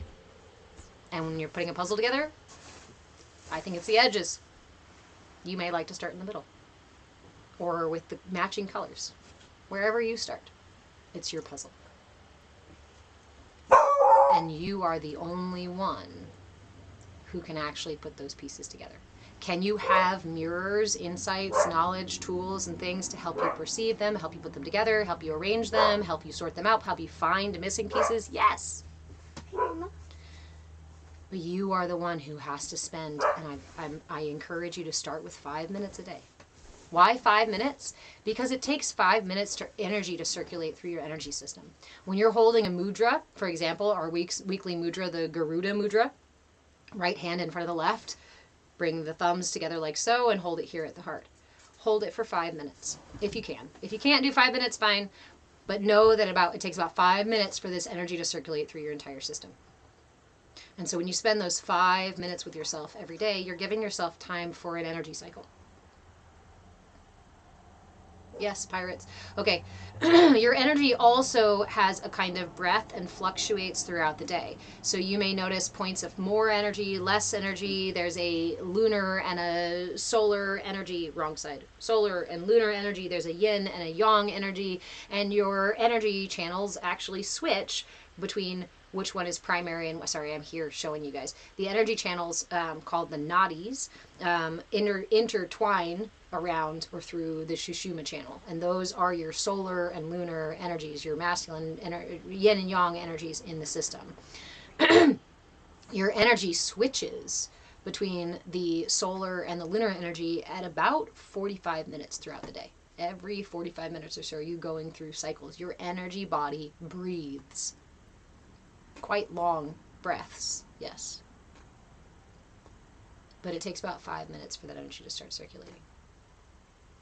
So start there for those 5 minutes and just ask yourself, what piece is on the table today? What piece is important for me to give my attention to today?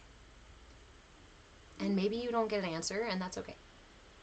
But maybe later on in the day, you suddenly realize, oh, this is the piece I'm working on today. Yeah?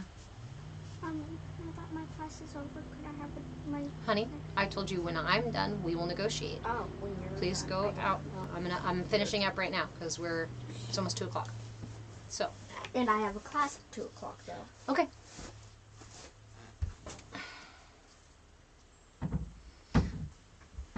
So last week, our mudra was the Bhairava mudra. My phone's about to die, so we'll have to go ahead and close out here soon. The Bhairava mudra is done like so. This is the mudra for fierceness. This mudra cuts ego clinging. This mudra clears our aura of the frenetic energy that can sometimes be in our aura just by our energy being all scattered. So this mudra is done like so. You take your left hand, turn palm up, right hand, palm up, place the right in the left so that the thumbs are just about overlapping. You don't want them like this. This is a different mudra. So slide them in a little bit more and then rest it in your lap. As you hold this mudra, I encourage you to be mindful of not collapsing the mudra like this. We want to keep it nice and open. We want to hold our mudras with intention, right? Which needs our attention. If our attention's wandering off and we're not paying attention, or we're not cultivating the intention of our mudra, it can very well fall, slip, or cause tension. So bring in tension. Here's your mudra. This is the mudra for fierceness. Again, clears the aura and quiets the energy so that we can receive whatever it is that we are ready for. So this has two different sides. Yeah, Badass Blind Woman says, I tried the wrong way. It's not the wrong way. This mudra has a solar, a yang, and a yin energy to it. This is the solar or yang aspect, or the masculine aspect of this mudra. The other is the feminine or the yin aspect, and that is with the left in the right. The left hand in the right. Hold on, we're not even going to get through the mudras before my phone dies, so give me just a second. Hey, Mama. No, please wait. Okay. No, It wasn't please. the donut. No, please wait. I have 4 minutes. Okay. That was last week's mudra. Then I just... You have the masculine or the feminine side of that. The solar or the lunar side of that mudra. Bhairava mudra. This week's mudra is the Garuda mudra. The mudra for maturity, the mudra that strengthens our aura, as well as protects it against venomous energies. The Garuda mudra is also known for actually helping us with like actual venom and keep protecting us from snakes. It's a really good mudra to use if you're out in the woods or if you're out hiking. Okay, right hand in front of the left, like so. We do bend our fingers in just a little bit, but we're not doing it with tension. You're not gripping here. Remember, we hold our mudras with intention, not tension. If you try to clench and hold really hard, it's going to be really hard to hold this for a while, correct? So don't do that. Now, if we're not using our intention or attention at all, it's all floppy and yeah. So intention.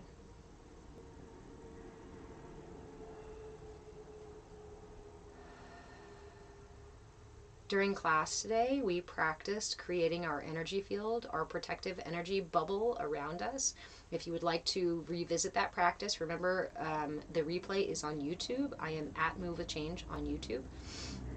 And we also did a color therapy visualization process where we brought all the colors in the room into our auric field using our senses. Again, if you'd like to do that or go through our tiny yoga flow today, all that is in the replay on YouTube. We did start today with a bit of a discussion, so I don't think we started class until 10:30, which is a little bit late. There are other replays, so feel free to enjoy those. I do have a membership level if you want the full year's worth of replays. That's on patreon.com/move with change. What else did we do today? We used pranayama to bring that light out around us. Use our breath work. Garuda mudra. I have a little bit more content to create from last week and a little bit more for this week, and then I will try to keep up with next week's. Red Mon Mayeti, give me a ring, or give me if you're free this afternoon, maybe we can chat. And if anybody else has time or energy to trade, to support in the content creation or moderation or tech stuff or whatever it is that you've got skills in that you think could support the free classes and the work that I do. I am looking for people who are interested in trading services, and that can be coaching or energy work or a variety of other things because I have a bunch of hats that I wear. Badass Blind Women, I miss you guys a lot. I don't like having just one weekly class. It is not enough for me. So I am trying to figure out the whole Discord thing with the poll. There's a poll in the Discord that I have to move so that people can access it. And then you guys can let me know what you need. If you join the Discord, we are hopefully going to create a couple more kind of just community-based things. I found out that we have several crocheters in the Discord, or just crafters. So I think we're gonna try to do an evening get-together that's just, you know, not official, kind of not formal or anything, just where we get together and hang out kind of deal. Got to get a PC. Yes, if you're going to help with editing or tech stuff, you do need a PC, because I have the subscriptions now for the things, so we can work on the content. But editing is a lot easier. I have at least 2 or 3 years worth of content. Some of it's untapped. Some of it's sitting in a hard drive kind of stuff, and I just need somebody who has the time and energy to go through that stuff and start clipping stuff and helping me create content, so we can really put the content out there, and I can focus more on doing what really fuels my soul, which is these lives, teaching and sharing and answering questions. So if you have any questions, send me a message. Otherwise, come join in the Discord. Follow me on YouTube, because that's where the replays are. And follow me on patreon.com/movewithchange, so that you can stay up to date about all the things and grab memberships if you want them. I love you all so much. I'm going to go see what the kiddo needed and have lunch or something like that, and enjoy a beautiful Southern Oregon day. I love you guys. Thank you, YouTube, for hanging out. Mwah! I will see you guys next Friday, unless I decide to come on live again soon. I know I need to. I know. Anybody want to help me set up some really good streaming software so this works better, so I can do it all from my phone, and then we can go everywhere and stream everywhere and do a whole lot more lives. Okay, come find me.